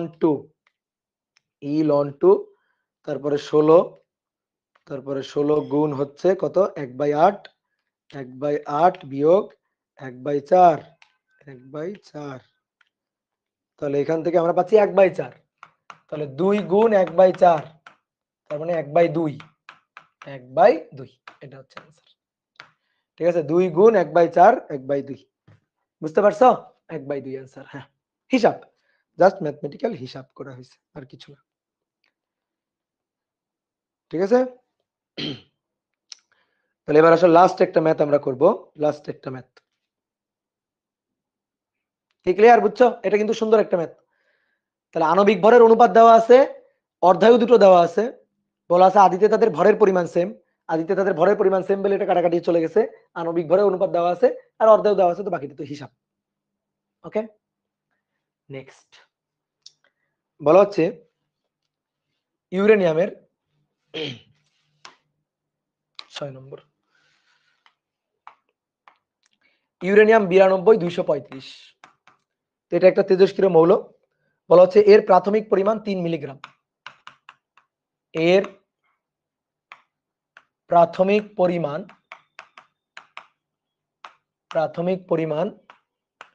3 মিলিগ্রাম, আর অর্ধায়ু 2.48 ইন্টু 10⁵ ইয়ার, এটা অর্ধায়ু দেওয়া আছে। তো কোশ্চেন দুটো, একটা হচ্ছে ৬২,০০০ বছর পর অবিকৃত ইউরেনিয়াম কতটুকু থাকবে, আর 2 নম্বর ওই সময়, ওই ৬২,০০০ বছর পর, ওই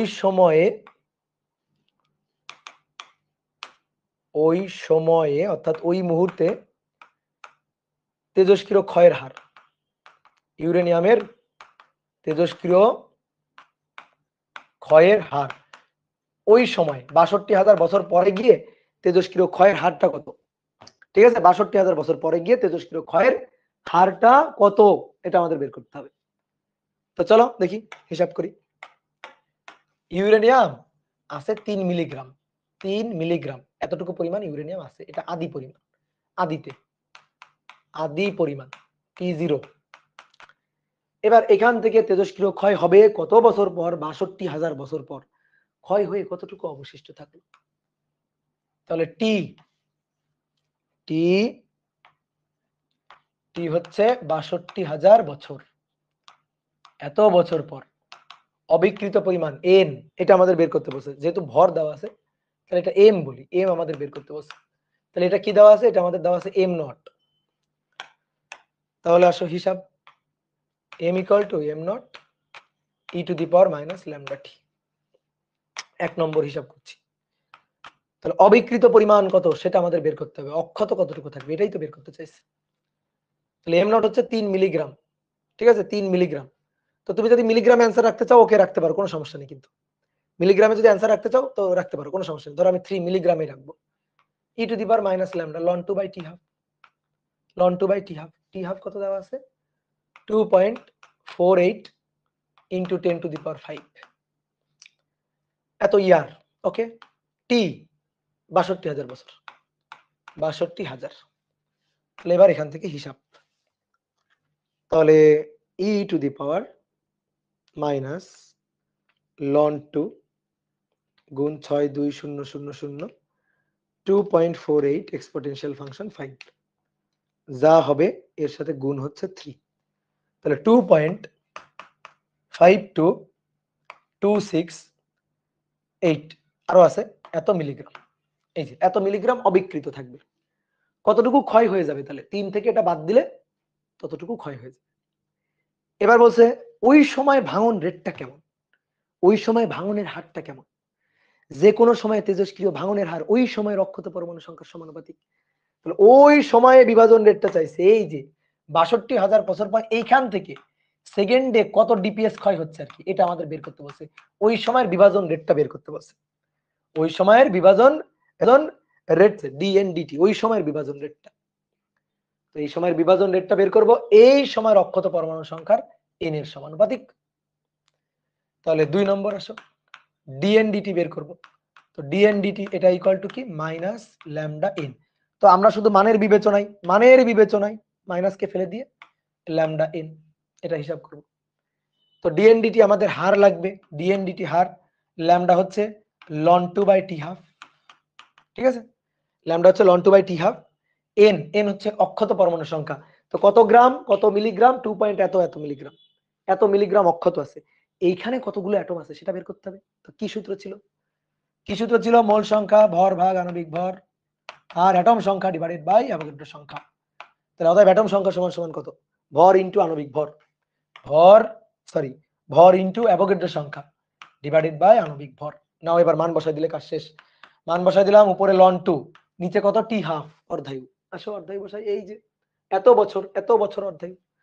তাহলে 2.48 into 10 to the power 5 into 10 to the power 5, এটা ইয়ার।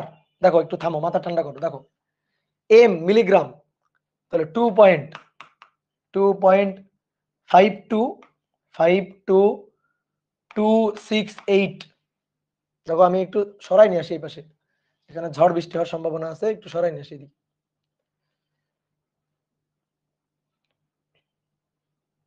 হবে এতটুকু তো, হ্যাঁ হবে।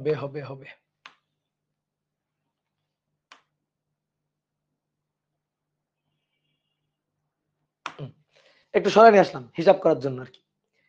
তো দেখো এটা হচ্ছে মিলিগ্রাম কিন্তু মিলিগ্রাম, আর অ্যাভোগাড্রো সংখ্যা 6.02 into 10 to the power 23 divided by M, uranium 235 gram, 235 gram. এককে বহুত ঝামেলা আছে, এককে বহুত ঝামেলা আছে। আসো একক গুলা ঠিক করবো এখন বসে বসে। তো কিভাবে, এটা মিলিগ্রাম আর এটা তো গ্রামে, তাহলে হয় উপরেরটারে গ্রাম করো নয়তো নিচেরটারে মিলিগ্রাম করো। তো মিলিগ্রামকে গ্রাম করব আমরা। তো মিলিগ্রামকে গ্রাম করে কেমনে, 10 টু দি পাওয়ার -3 গ্রাম, বুঝনি, মিলিগ্রামকে গ্রাম। বুঝতে পারছো, এটুকু বুঝতে পারছো। তাহলে এটা মিলিগ্রাম কিসে হলো এখন, গ্রামে, আর নিচে 235 কিসে আছে, গ্রামে, তাহলে হয়েছে হিসাব। অ্যাভোগাড্রো সংখ্যার তো আর কোনো ইউনিট নেই, এত টি। ওকে ডান। নিচে এটা আসো, এটা তো ইয়ারে, তোমার বিভাজন রেটটা কিন্তু আসছে, বাট ডিপি ইয়ার, ডিকে পার ইয়ার, কিন্তু বিভাজন রেট বের করতে বললে ডিকে পার সেকেন্ডে বের করাটাই বেটার, কারণ ডিকে পার সেকেন্ড এটাই হচ্ছে ব্যাকেরেল, অর্থাৎ ডিকে পার সেকেন্ড এই এককটা, ডিপিএস এককটা, এটাতে বের করাটাই বেটার। তাহলে নিচে এটারে বছর রাখার দরকার নেই, তাহলে বছরকে সেকেন্ড করতে হবে। এত বছর, এক বছরে 365 দিন, একদিনে 24 ঘন্টা, এক ঘন্টায় 3600 সেকেন্ড। বুঝতে পারছো, কি ক্লিয়ার? এইবার সবকিছু ঠিকঠাক আছে, এটাও গ্রামে আছে, এটা অণুর সংখ্যা, ln 2 এর কোনো একক নেই, এটা আছে সেকেন্ডে। তাহলে এখান থেকে এবার হিসাব করবা, হিসাব করে যা হবে তত DPS, decay per second, DPS or becquerel, okay done. বলো কারো কোনো সুচিন্তিত মতামত যদি দেওয়ার ইচ্ছা হয় বলো, দেখি ফেসবুক বাসীরা কি করে। অ্যাকশন নিডেড, ওকে, বুঝতে পারছো। তাহলে দেখতে দেখতে আমরা 1 ঘন্টা পড়ে ফেলছি। তেজস্ক্রিয় বিভাজনের ক্ষয়সূত্রের যাবতীয় যত ম্যাথ ছিল বইয়ের কোনায় চিপাই চাপাই যেখানে যা ছিল সবই করে দিলাম, ঠিক আছে। খুবই আনকমন ম্যাথ, তুমি হয়তো 2-1টা হয়তো পাইতে পারো, বাট তাও আনকমন হবে না। একটু চিন্তা ভাবনা করে হিসাব নিকাশ করলে প্রশ্নের অ্যান্সার তুমি সহজেই করতে পারবা। কি কথা কি ক্লিয়ার, বুঝতে পারছি। তাহলে তেজস্ক্রিয় ক্ষয়সূত্র রিলেটেড আলোচনা এখানেই শেষ। ম্যাথ কিন্তু হতে পারে, আরো ম্যাথ দেওয়া যাইতে পারে, ঠিক আছে, সেটা আমি দিতে পারবো, বাট আপাতত এটুকু যথেষ্ট তোমার, ঠিক আছে। অনেক করছি। এটা যা করলাম তা দিয়ে মনে করো তোমার ইঞ্জিনিয়ারিং কোশ্চেন ব্যাংক সলভ করা যাবে, প্র্যাকটিস প্রবলেম সলভ করা যাবে, ঠিক আছে, প্র্যাকটিস শিট সলভ করা যাবে, তারপরে যে কোনো বইয়ের প্রবলেম গুলাই তুমি সলভ করতে পারবা। তেজস্ক্রিয় ক্ষয়সূত্র কিন্তু এই অধ্যায়ের সবচেয়ে ইম্পর্টেন্ট টপিক। ওকে, ডান। নেক্সট, এবার আমরা আরেকটা ছোট্ট টপিক পড়বো, এটা পড়তে বেশিক্ষণ লাগবে না।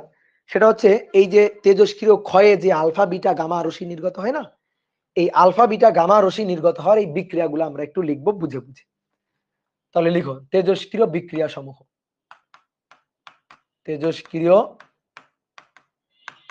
বিক্রিয়া, এই তেজস্ক্রিয় বিক্রিয়াগুলো কিভাবে সংগঠিত হয় এর হিসাব নিকাশগুলো আমরা একটু করতে চাই।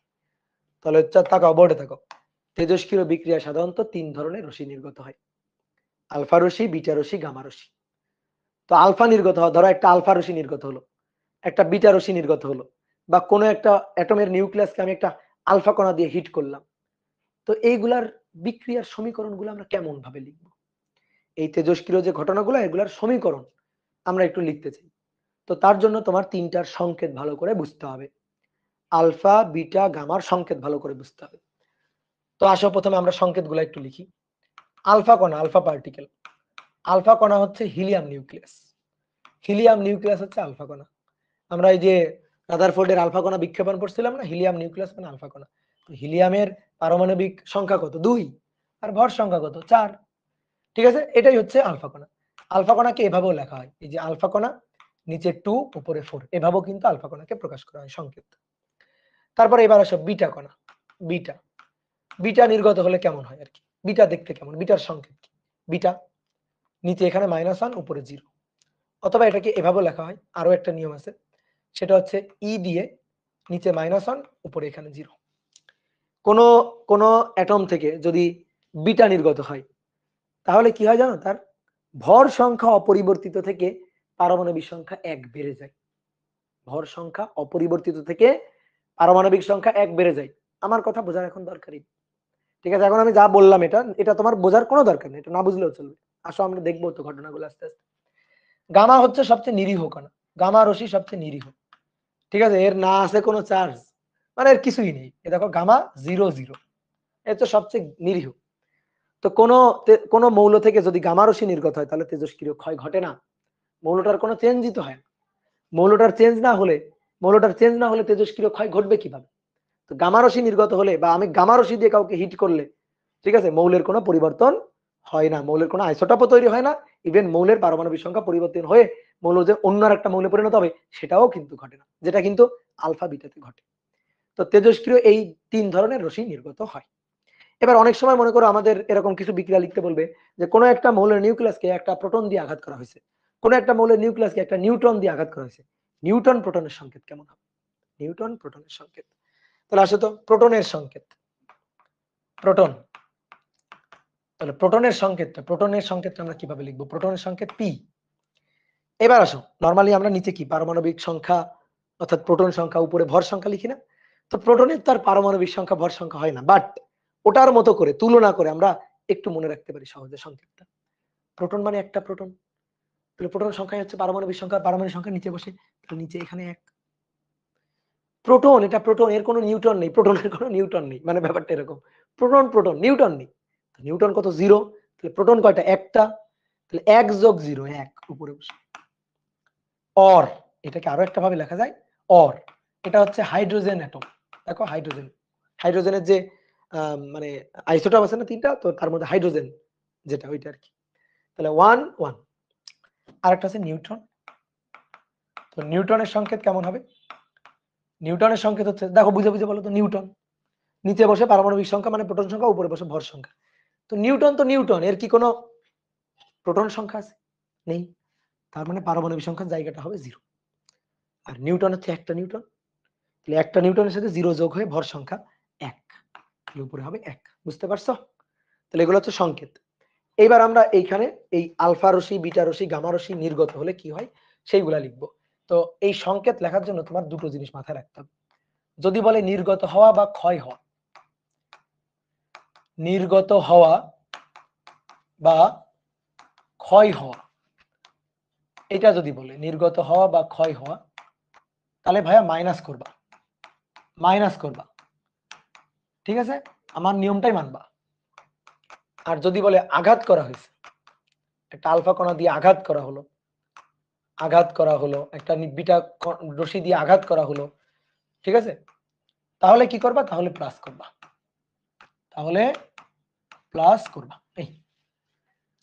তাহলে আসো এবার আমি কয়েকটা ঘটনা লিখি এবং তার সংকেতগুলো লিখি। মনে করো 1 নম্বর বলা হচ্ছে কোন একটা মৌলের একটা নিউক্লিয়াসকে আমরা আলফা কণা দিয়ে আঘাত করছি, আলফা কণা দিয়ে আঘাত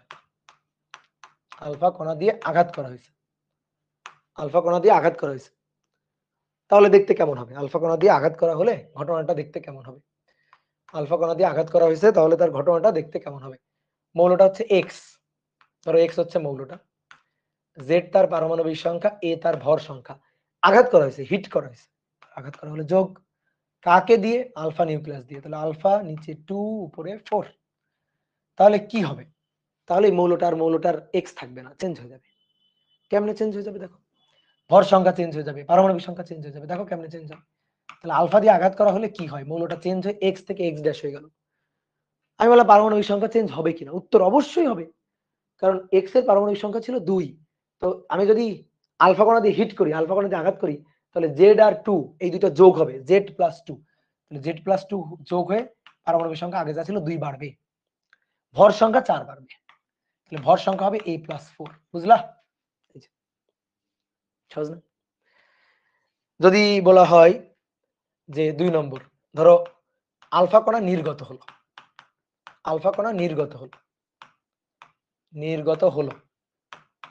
ঠিক আছে, এটা যদি বলা হয়, তাহলে আসো এটা আঁকি একটু। এক্স জেড উপরে এ নির্গত হয়েছে, আলফা নির্গত হয়েছে, তাহলে নির্গত হলে বিয়োগ বলছি, ক্ষয় হলে বিয়োগ, নির্গত হলে বিয়োগ, তাহলে বিয়োগ আলফা নিচে 2 উপরে 4, তাহলে এটা সমান সমান এক্স ড্যাশ, তাহলে জেড থেকে দেখো 2টা বাদ যাবে, এবার পারমাণবিক সংখ্যা 2 কমে যাবে, আর ভর সংখ্যা 4 কমে যাবে, বুঝতে পারছো? সহজ না? দেখো অনেকে কিন্তু অনেক জায়গায় বইতে বলছে আলফা ক্ষয় হলো, আলফা নির্গত হলো, তারপরও মাইনাস দিয়ে না দিয়ে যোগ দিয়ে লিখছে, প্লাস দিয়ে লিখছে। কেমনে জানো? এ এক্স জেড সমান সমান x dash a minus 4 Z minus 2, এটারে ওই পাশে নিয়ে গিয়ে প্লাস আকারে লিখছে। কোনো সমস্যা আছে? একই তো কথা, ঠিক আছে, একই তো কথা। কিন্তু তুমি সব নিয়ম মাথায় রাখবা না, ঠিক আছে, তুমি একটা নিয়মই মাথায় রাখবা, আমরা সবসময় এই পাশেই যোগ বিয়োগ করব, আঘাত করা হলে যোগ করব, নির্গত বা ক্ষয় হলে বিয়োগ করব, দুনিয়ার সবচেয়ে সহজ নিয়ম। তারপরে তোমার যদি এই পাশাপাশি করে লিখতে ইচ্ছা হয় তা তুমি যত খুশি লিখো, কিন্তু হিসাবটা এইভাবে করবা। তাহলে দেখো এই লাইনটাকে ভাই এইভাবে লেখা হইতে পারে, তো এইভাবে লেখা হইলে ঘাবড়ে যাবা না। তাহলে এবার দেখি তো যে তাহলে আলফা নির্গত হলে কি হয়? ভর 4 কমে যাবে, পারমাণবিক সংখ্যা 2 কমে যাবে। আলফা দিয়ে আঘাত করলে কি হয়? ভর 4 বেড়ে যাবে, পারমাণবিক সংখ্যা 2 বেড়ে যাবে। এবার আসো দেখি 3 নম্বর হচ্ছে বিটা নির্গত হলে কি হয়? ধরো বিটা নির্গত হলো, তাহলে কোন একটা মৌল থেকে বিটা নির্গত হবে, ধরো এক্স জেড এ, বিটা নির্গত, তাহলে বিটা এই যে -1 0। তো দেখো আমি একটু আগে বলছিলাম বিটা নির্গত হলে ভর সংখ্যা অপরিবর্তিত থেকে পারমাণবিক সংখ্যা 1 করে বেড়ে যায়। কেমনে? এটা থেকে বিটা নির্গত হচ্ছে, এটা মাইনাস, তাহলে মাইনাসে প্লাস, তাহলে এক্স ড্যাশ, ধরো এক্স ড্যাশ, এটা জেড মাইনাসে কিন্তু +1 হবে, আর এ -0 +0 যাই হোক না কেন, এ জিরো এ তো জিরোর সাথে যোগ হয়ে এই হবে, বুঝছো?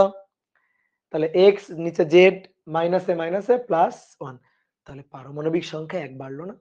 তাহলে কোন একটা তেজস্ক্রিয় মৌলের নিউক্লিয়াস তা থেকে একটা বিটা ক্ষয় হলো, তাহলে এর পারমাণবিক সংখ্যা 1 বেড়ে যাবে, ভর সংখ্যা সেম রেখে, কিন্তু ভর সংখ্যা সেম রেখে পারমাণবিক সংখ্যা 1 বেড়ে যাবে। তাহলে এটা বিটা নির্গত হলে, ঠিক আছে।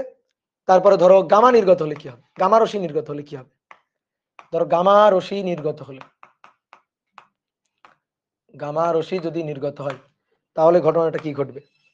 ধরো এক্স জেড উপরে এ, গামা নির্গত হলে কোনো কিছু যায় আসে না, গামা নির্গত হলে মৌলটাই চেঞ্জ হবে না, এক্স আর এক্স ড্যাশ মৌল একই হবে, কারণ দেখো জেড থাকবে এ থাকবে, অর্থাৎ এক্স আর জেড ড্যাশ আলাদা না, এক্স আর জেড ড্যাশ একই। তাহলে কোন তেজস্ক্রিয় মৌল থেকে, তেজস্ক্রিয় তো আসলে বলাই যাবে না, কারণ যখন আর কি গামা রশ্মি নির্গত হবে, হ্যাঁ তেজস্ক্রিয় মৌল থেকে ধরে নাও, তেজস্ক্রিয় মৌল থেকে গামা রশ্মি নির্গত হলে মৌলটা চেঞ্জ হবে না, মৌল না কোনো আইসোটপ তৈরি হবে, না কোনো আইসোটপ তৈরি হবে, না মৌলটা চেঞ্জ হবে, কিছু পরিবর্তন হবে না। বাট বিটা নির্গত হলে কিন্তু আইসোটপ তৈরি হবে, বিটা নির্গত হলে কিন্তু আইসোটপ তৈরি হবে, কি তাই না? দেখো তো এটা কি জেড, তো পারমাণবিক সংখ্যা 1 বেড়ে গেল, সরি সরি সরি, না না না, বিটা নির্গত হলে আইসোটপ না, সরি এটা তো আইসোটপ না, ঠিক আছে, এটা তো আইসোটপ না, এটা হচ্ছে কি বলে আইসোবার, তাই না? আইসোবার না, ভর সংখ্যা সেম আইসোবার, শর্টকাট তো ছোটবেলায় এটাই পড়ছিলাম। দেখি আমি তোমাদের কাছ থেকে একটু শিওর হই, কি হবে আইসোবার হবে না? এই ভর সংখ্যা সেম থাকলে কি হয়? ভর সংখ্যা সেম থাকলে কি হয় বলো তো? আইসোবার, হ্যাঁ এই তো ছোটবেলায় পড়ছিলাম, আইসোবার লাস্টে র আছে, র মানে ভর, তাহলে ভর সংখ্যা সেম, তাহলে দেখো যদি বিটা নির্গত হয় তাহলে আইসোবার তৈরি হবে, লিখে রাখি একটু ছোট্ট করে, আইসোবার, আইসোবার তৈরি হবে বিটা নির্গত হলে। Okay clear?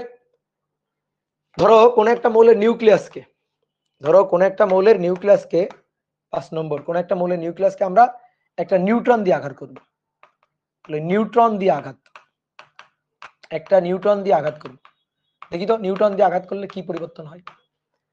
নিউট্রন দিয়ে আঘাত করব, তাহলে ধরো এক্স জেড উপরে এ, নিউট্রন দিয়ে আঘাত করতেছি যোগ, তাহলে 1 m 0 নিউটন দিয়ে আঘাত করব, নিউটন দিয়ে আঘাত করলে কি হয়? নিউটন দিয়ে আঘাত করলে আইসোটোপ তৈরি হয়, নিউটন দিয়ে আঘাত করলে আইসোটোপ তৈরি হয়।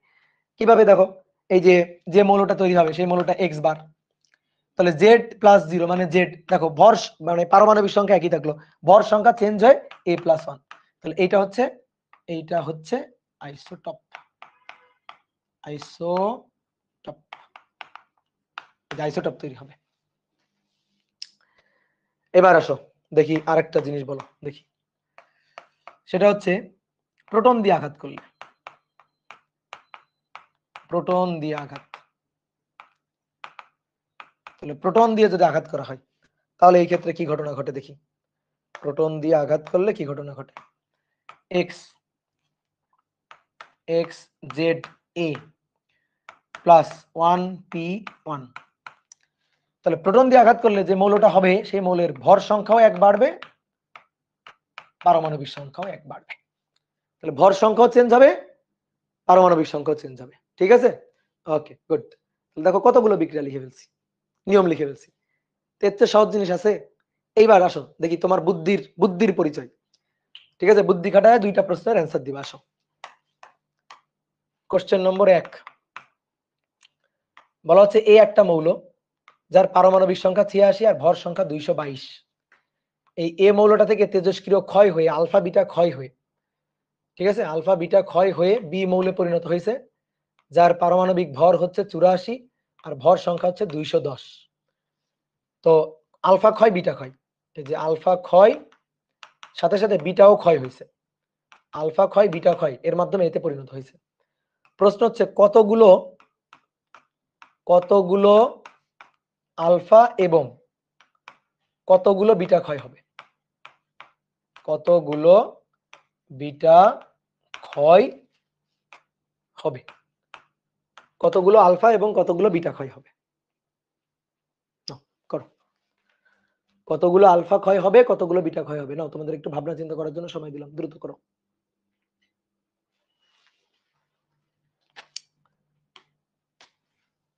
করছো? কতগুলো আলফা কতগুলো বিটা ক্ষয় হবে, আসো দেখি করি, খুবই সহজ, খুবই সহজ, এ 86 222, এখান থেকে আলফা ক্ষয়, তাহলে আলফা ক্ষয় মানে বিয়োগ, আলফা নিচে 2 উপরে 4, বিটা ক্ষয় বিটা নিচে -1 উপরে 0, তাহলে এই ক্ষয় হয়ে পরিণত হয়েছে বি মৌলে, যার পারমাণবিক সংখ্যা হচ্ছে 84 এবং ভর সংখ্যা হচ্ছে 210। এবার সবাই একটু বোর্ডে তাকাও, দেখো, ঠিক আছে, এটা হচ্ছে গুগলি টাইপ, মিলাইতে হবে, বুদ্ধি খাটাইতে হবে। 222 ভর সংখ্যা 222 থেকে 210 বানাতে হবে, 222 থেকে 210 বানাতে হবে, তো 222 থেকে 210 বানাতে গেলে 12 ছেড়ে দিতে হবে, 12 বাদ দিতে হবে, তাহলে ভর সংখ্যা 12 বাদ দিতে হবে। দেখো বিটার ভর সংখ্যা হচ্ছে 0। তাহলে এই যে 222 থেকে যে 210 হলো, এই পরিবর্তনে এই যে বিটা এর কোনো প্রভাব নেই।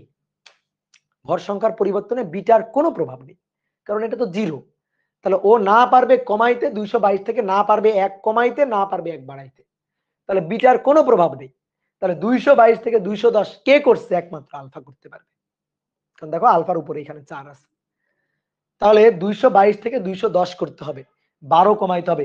একটা আলফা 4 কমাইতে পারে, -4, 4 কমাইতে পারে একটা আলফা। তাহলে কয়টা আলফা 12 কমাইতে পারে? তাহলে এই যে দেখো, এই যে 12 আছে না, একে ভাগ দিয়ে দিই 4 দিয়ে, 4 দিয়ে ভাগ দিই। তাহলে 4 দিয়ে ভাগ দিলে এই যে 3, তাহলে 3টা আলফা কণা। বুঝলা? তাহলে সামনে এবার বসাই দিই 3 বসাই দিলাম। এইবার আসো নিচে ভর সংখ্যার জায়গাটা মিলাবো। ভর সংখ্যার জায়গাটা মিলাইতে হবে এবার। আচ্ছা আসো নিচে 86, দেখো 86 থেকে বিয়োগ 3 দুগুণে 6, 86 থেকে বিয়োগ 3 দুগুণে 6, ঠিক আছে 6। এইবার মাইনাসে মাইনাসে প্লাস প্লাস, এই দেখো মাইনাসে মাইনাসে প্লাস, কত 1, একটা বিটা কত দিচ্ছে? 1 দিচ্ছে একটা বিটা দিয়ে। তাহলে কত হইল? দেখো দিয়ে আমার কত হইল, 86 থেকে 6 বিয়োগ গেল 80 আর যোগ 1, 81, কিন্তু বানাইতে হবে 84। তাহলে দেখো 86 থেকে 6 বাদ গেল 80, 80, এই প্লাস একটা আপাতত বাদ দিই। 86 থেকে 6 বাদ গেল, তাহলে 80, এখানে আছে কত? 80। তা আমার তো বানাইতে হবে 84, তার মানে আমার আরো 4 যোগ করা লাগবে, আরো 4 যোগ করা লাগবে। তাহলে যোগ 4, এই যে যোগ 4 দিতে হবে আরো, ঠিক আছে যোগ 4 দিতে হবে। তো এই যে যোগ 4 কে দিবে? এই যে বিটা দিবে, মাইনাসে মাইনাসে প্লাস 1। তো একটা বিটা দিচ্ছে মাইনাসে মাইনাসে প্লাস 1, দুইটা বিটা মাইনাসে মাইনাসে প্লাস আরো একটা 1, তিনটা বিটা আরো একটা 1, চারটা বিটা আরো একটা 1, তাহলে 4 হবে এখানে। এবার মিলাও, দেখো এবার মিলে গেছে। এই যে তার মাইনাসে মাইনাসে প্লাস 4 সমান সমান ওই পাশে গিয়ে 84 হয়েছে। বলো তাহলে আলফা কণা 3টা আর বিটা কণা 4টা, ঠিক আছে। ওকে ডান, বলো ডান কিনা।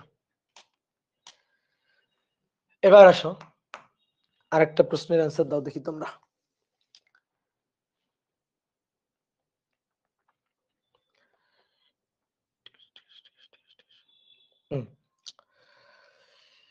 বিই 9, 4। দেখো ডান পাশে উপরেও কিন্তু ভর সংখ্যা লেখা হয়, এটা নিয়ে অরিড হবে না। এতকে আলফা দ্বারা আঘাত করা হলো, আলফা দ্বারা আঘাত করা হলো, ফলে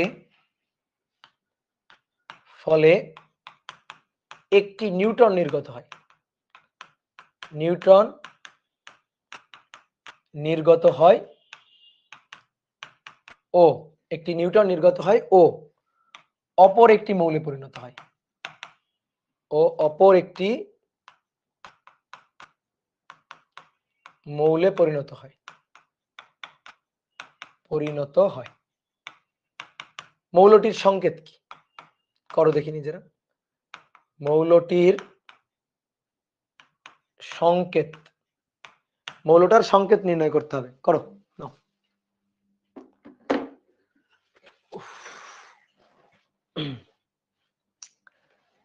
মৌলটার সংকেত দেখি কে পারে।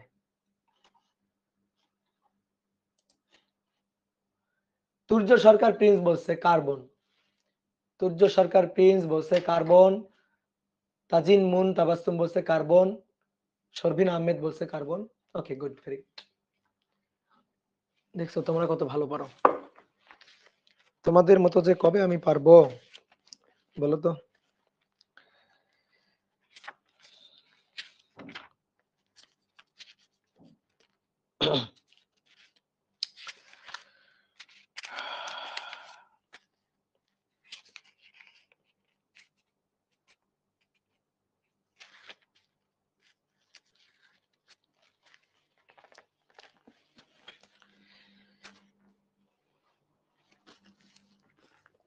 বলো পারা যাবে?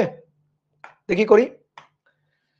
বিই 9, 4 আলফা দ্বারা আঘাত করা হয়েছে, আলফা 2, 4।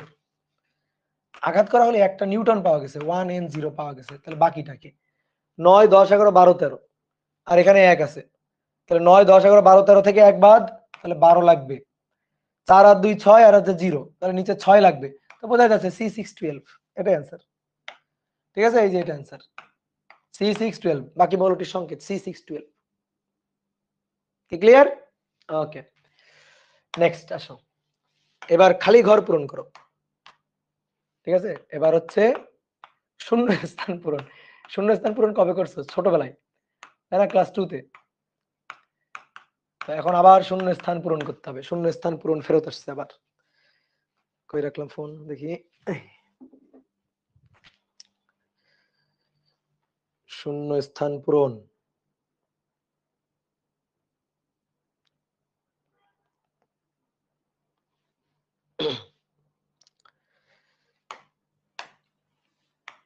এক নম্বর F919 প্লাস 1H1, এটা সমান সমান O816 প্লাস কি হবে?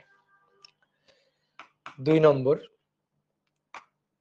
Mg25 উপরে নিচে 12 যোগ এই যে খালি ঘর, তারপরে 22 Na11 প্লাস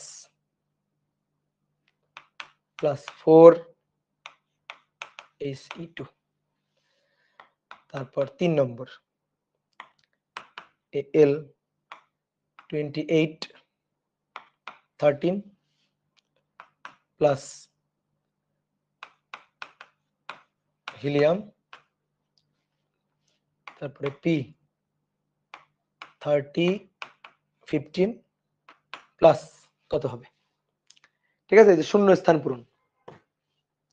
তাহলে তোমরা একটু করতে লাগো, আমি এখানে আরেকটা প্রশ্ন একটু লিখি, তোমরা এটা একটু লিখতে লাগো।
প্রোটেক্টিনিয়ামের প্রোটন সংখ্যা,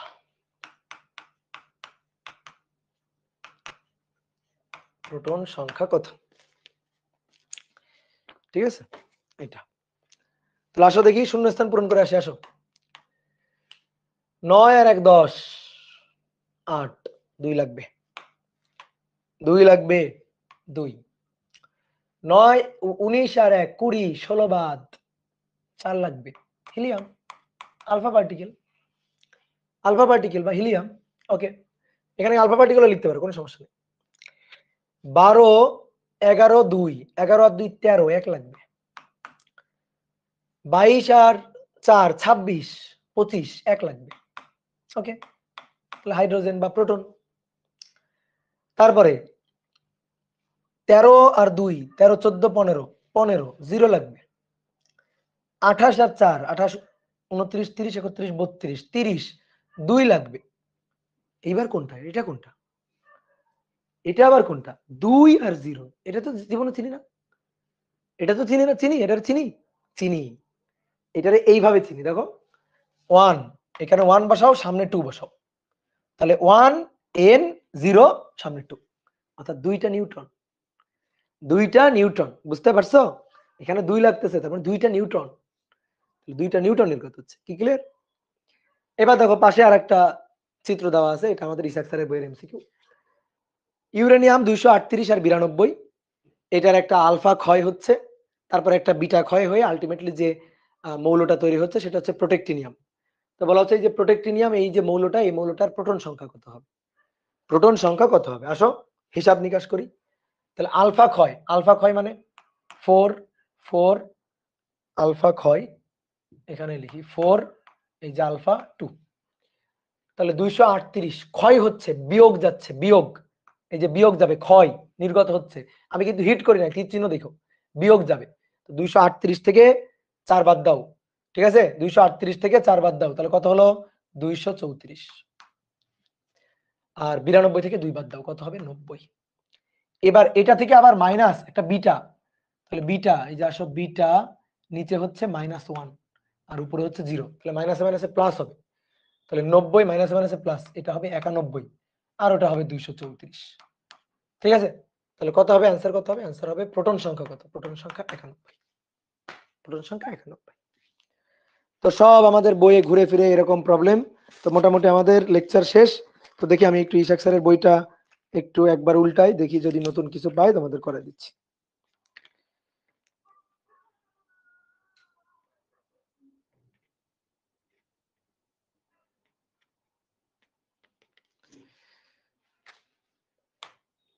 দেখো ইসাক স্যারের বইয়েরই আর একটা প্রশ্ন, কি বলছে দেখি।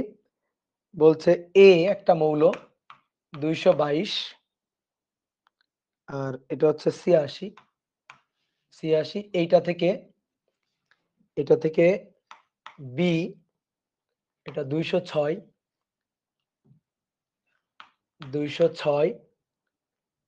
আর 82 প্লাস 8টা 1n0 প্লাস আলফা পার্টিকেল, ঠিক আছে। তো বলা হচ্ছে কয়টি আলফা কণা বের হবে? কয়টি আলফা কণা বের হবে? প্রশ্ন, কয়টি আলফা কণা বের হবে? ওই যে যোগ করে ওরা এই পাশে লিখছে, আমি বিয়োগ করে এই পাশেই লিখবো, কোনো আপত্তি আছে? আমি বিয়োগ করে এই পাশেই লিখবো, কোনো আপত্তি? আমি যোগ করে এই পাশে বসাইতে চাই না, যোগ করে এই পাশে লিখবো না, এটা বাদ দিয়ে আমি বিয়োগ করে এই পাশে লিখবো, তাহলে মাইনাস আলফা পার্টিকেল, এই যে 2 4। আসো মিলাই, এবার দেখি মিলাইতে হবে। তাহলে 86 থেকে 86, দেখো 86 থেকে এই পাশে বানাইতে হবে 82, আর এই যে 8 গুণ 0 মানে তো 0ই, তাহলে 82 বানাতে হবে, আমার বানাতে হবে 82, তাহলে 86 থেকে 82 বানাতে হবে, তাহলে 86 থেকে কত বাদ দিলে 82? 86 থেকে কত বাদ দিলে 82 হবে? বলো কত? 4। তাহলে কত লাগবে? 4। তাহলে এখানে কত দিতে হবে? 2। দেখি তো 2 দিলে উপরে মেলে কিনা, 2 দিলে দেখি তো উপরে মেলে কিনা। তাহলে 222 বিয়োগ হচ্ছে 4 দুগুণে 8, তাহলে উপরে মেলে কিনা? 222 বিয়োগ হচ্ছে 4 দুগুণে 8, ঠিক আছে, 4 দুগুণে 8, তাহলে 222 আর 8, আর ওই পাশে কত দেখি তো, ওই পাশে 206 যোগ 8, 206 যোগ 8, তাহলে হলো দেখো তো 222 বিয়োগ কত, ক্যালকুলেটর নিয়ে করি, 222 বিয়োগ 8, 214 হলো, 214, আর ওপাশে দেখি 206 যোগ 8, 214, মিলে গেছে, মিল গায়া, মিলে গেছে, মিলছে কি? ক্লিয়ার? তাহলে কয়টা কয়টা কয়টা কয়টা কয়টা? দুইটা, দুইটা, ঠিক আছে, দুইটা, দুইটা হলো। কি ক্লিয়ার? বলো। নিচের মূলটি, নিচের এক্স নিউক্লিয়াসটি শনাক্ত করো।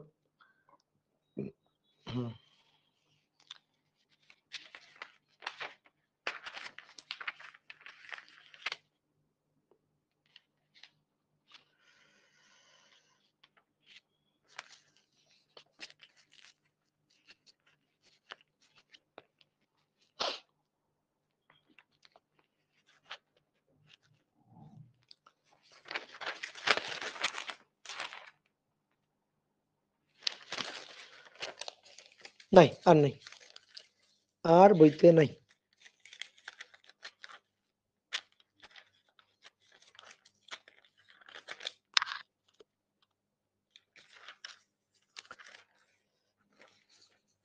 তাহলে আর বইতে নাই, নাই মানে নাই, কিছুই তো নাই বইতে।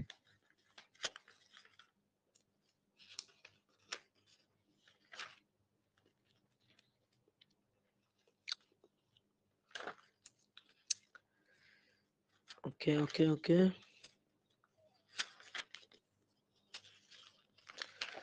ওকে, তাহলে এই অংশ গেল। তাহলে এই অধ্যায়ের আরেকটা অংশ বাকি থাকলো, সেই অংশটা হচ্ছে ভর ত্রুটি ও বন্ধন শক্তি। এই অংশটা তাহলে নেক্সট দিন আমরা পড়ে ফেলবো, ঠিক আছে ভাই? আজকে একটু আনমিউট করেন, আনমিউট করবো। আচ্ছা 5 মিনিটের জন্য, ঠিক আছে, আনমিউট করবো 5 মিনিটের জন্য। তাহলে আমি একটু ফেসবুক থেকে কেটে দিয়ে আসি। এমআইটি এর কোশ্চেন সলভ করান। এই এমআইটি এর কোশ্চেন এখানে যা আছে সলভ করাইছি, সমস্যা নেই। এমআইটি এর কোশ্চেন সলভ এখন পড়া উচিত সারাদিন কি এত ঘন্টা পড়তে হবে নাকি প্রাইভেট এত ঘন্টার বেশি পড়তে হবে? এই মোয়ে মোয়ে কি, এখানে একজন কমেন্ট করছে মোয়ে মোয়ে, মোয়ে মোয়ে কি জিনিস? এই আরিয়ান আহাদ বলছে ছুটি দেন, ছুটি তো ভাই, এটা কি লাস্ট ক্লাস না? আজকে লাস্ট ক্লাস না, আরেকটা ক্লাস দিব, আরেকটা ক্লাস দিব, আরেকটা ক্লাস পরে লাস্ট ক্লাস, বুঝছো?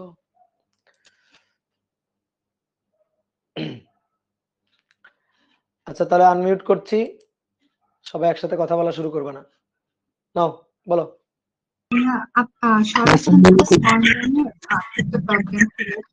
ওইখানে এই যে সূর্য ঘড়ি যদি আমি চিন্তা করি, কোনো ম্যাথ না, মানে এমনিতে হচ্ছে সূর্য ঘড়ি যদি একটা ছায়া দিয়ে চিন্তা করি, তাহলে ওই সূর্য টাইমটা কি আমরা ভাইয়া সরলসন্ধিত স্পন্দনের সময়ের যে সরণের যে ইকুয়েশন আছে ওইখান থেকে বের করতে পারি একটা আদি দশা ধরে? কারণ ছায়াটা তো পর্যায়বৃত্ত গতি, তাই না? ছায়ার যে স্কেলের বা একটা কাঠের যে ছায়া, তাহলে ওইখান থেকে তো সময় বের করা যাবে, তাই না ভাইয়া? যাবে, হিসাব করলে তো যাবে, সরলসন্ধিতে স্পন্দন হবে, ওভাবে দুলতে থাকবে, তো বিভিন্ন সময় কোন পয়েন্টে থাকবে সেটা তো ওখান থেকে সরণের অবস্থান থেকে আমি সময় বের করতে পারবো। এটা তো একটা ছায়া ঘড়ির মতোই কাজ করবে। হ্যাঁ, সময় বের করা যাবে না কেন? যাবে।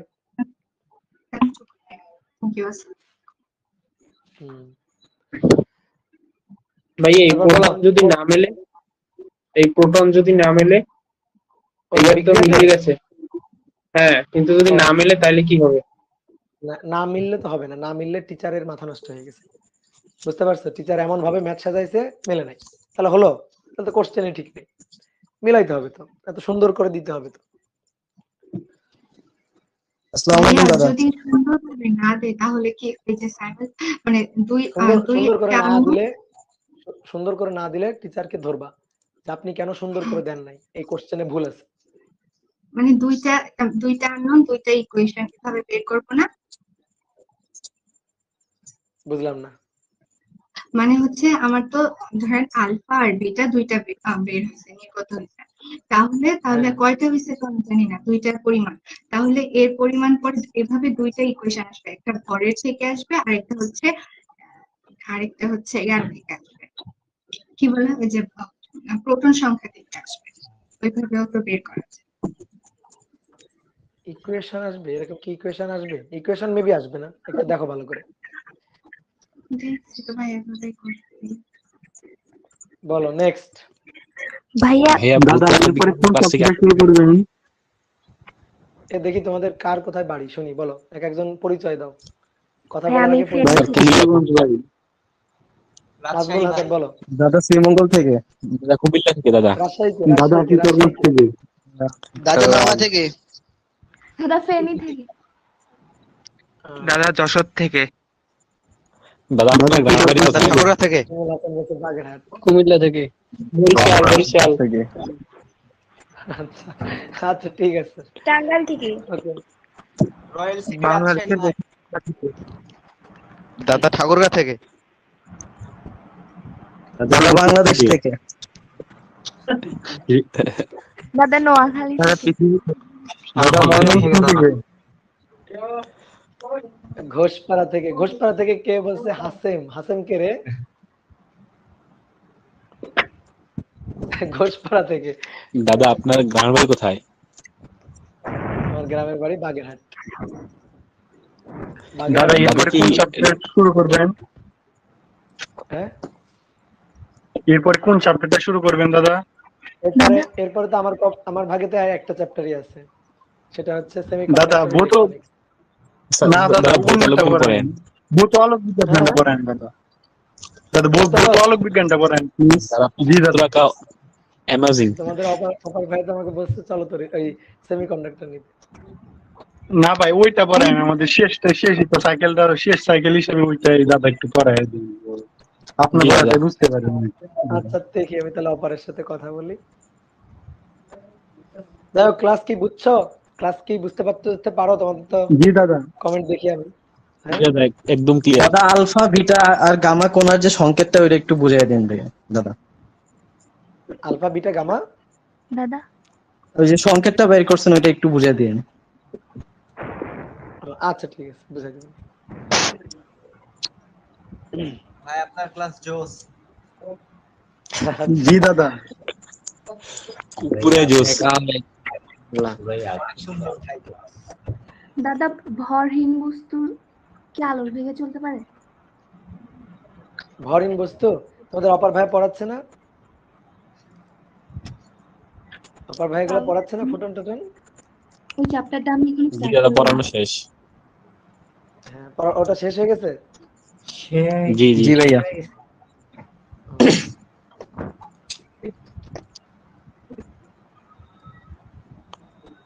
দাদা ভাইয়া ভূত আলোক বিজ্ঞান অপার ভাই শুরু করবেন, আপনি শুরু করে দেন দাদা। আমি তো অপার ভাই শুরু করে দেব। ভাই যেটা বড় ওটা আপনি শুরু করেন, আপনার ক্লাস বেশি চাই। জি দাদা। দাদা আপনার ক্লাস বেশি চাই আমরা। আপনাকে এমনিতেই দাদা অনেক কম পাইছি দাদা। হ্যাঁ, আমাকে কম পাইছো, আমি তো আসলামই পরে, তাই না? ম্যাথ করি দৈনিক অপূর্ব দাদা সৈনিক।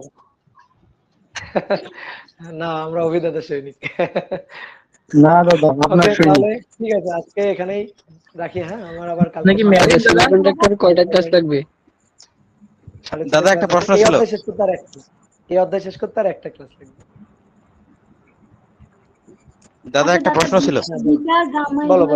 দাদা দেখি আমাদের ফুল সিলেবাস পড়াচ্ছেন নাকি শর্টে? দাদা এটা কি ফুল সিলেবাস পড়াচ্ছেন? মানে আমাদের যে অধ্যায় ফুল সিলেবাস, এই অধ্যায় তো ফুল আছে, এই অধ্যায় তো পুরাটাই আছে, এই অধ্যায়ে কোনো কাটছাট নাই।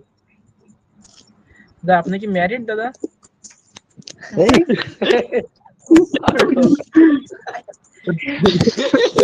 মেয়েদেরকে রাখি, আমি ম্যারিড না ম্যারিড। দাদা আপনার বয়স কত?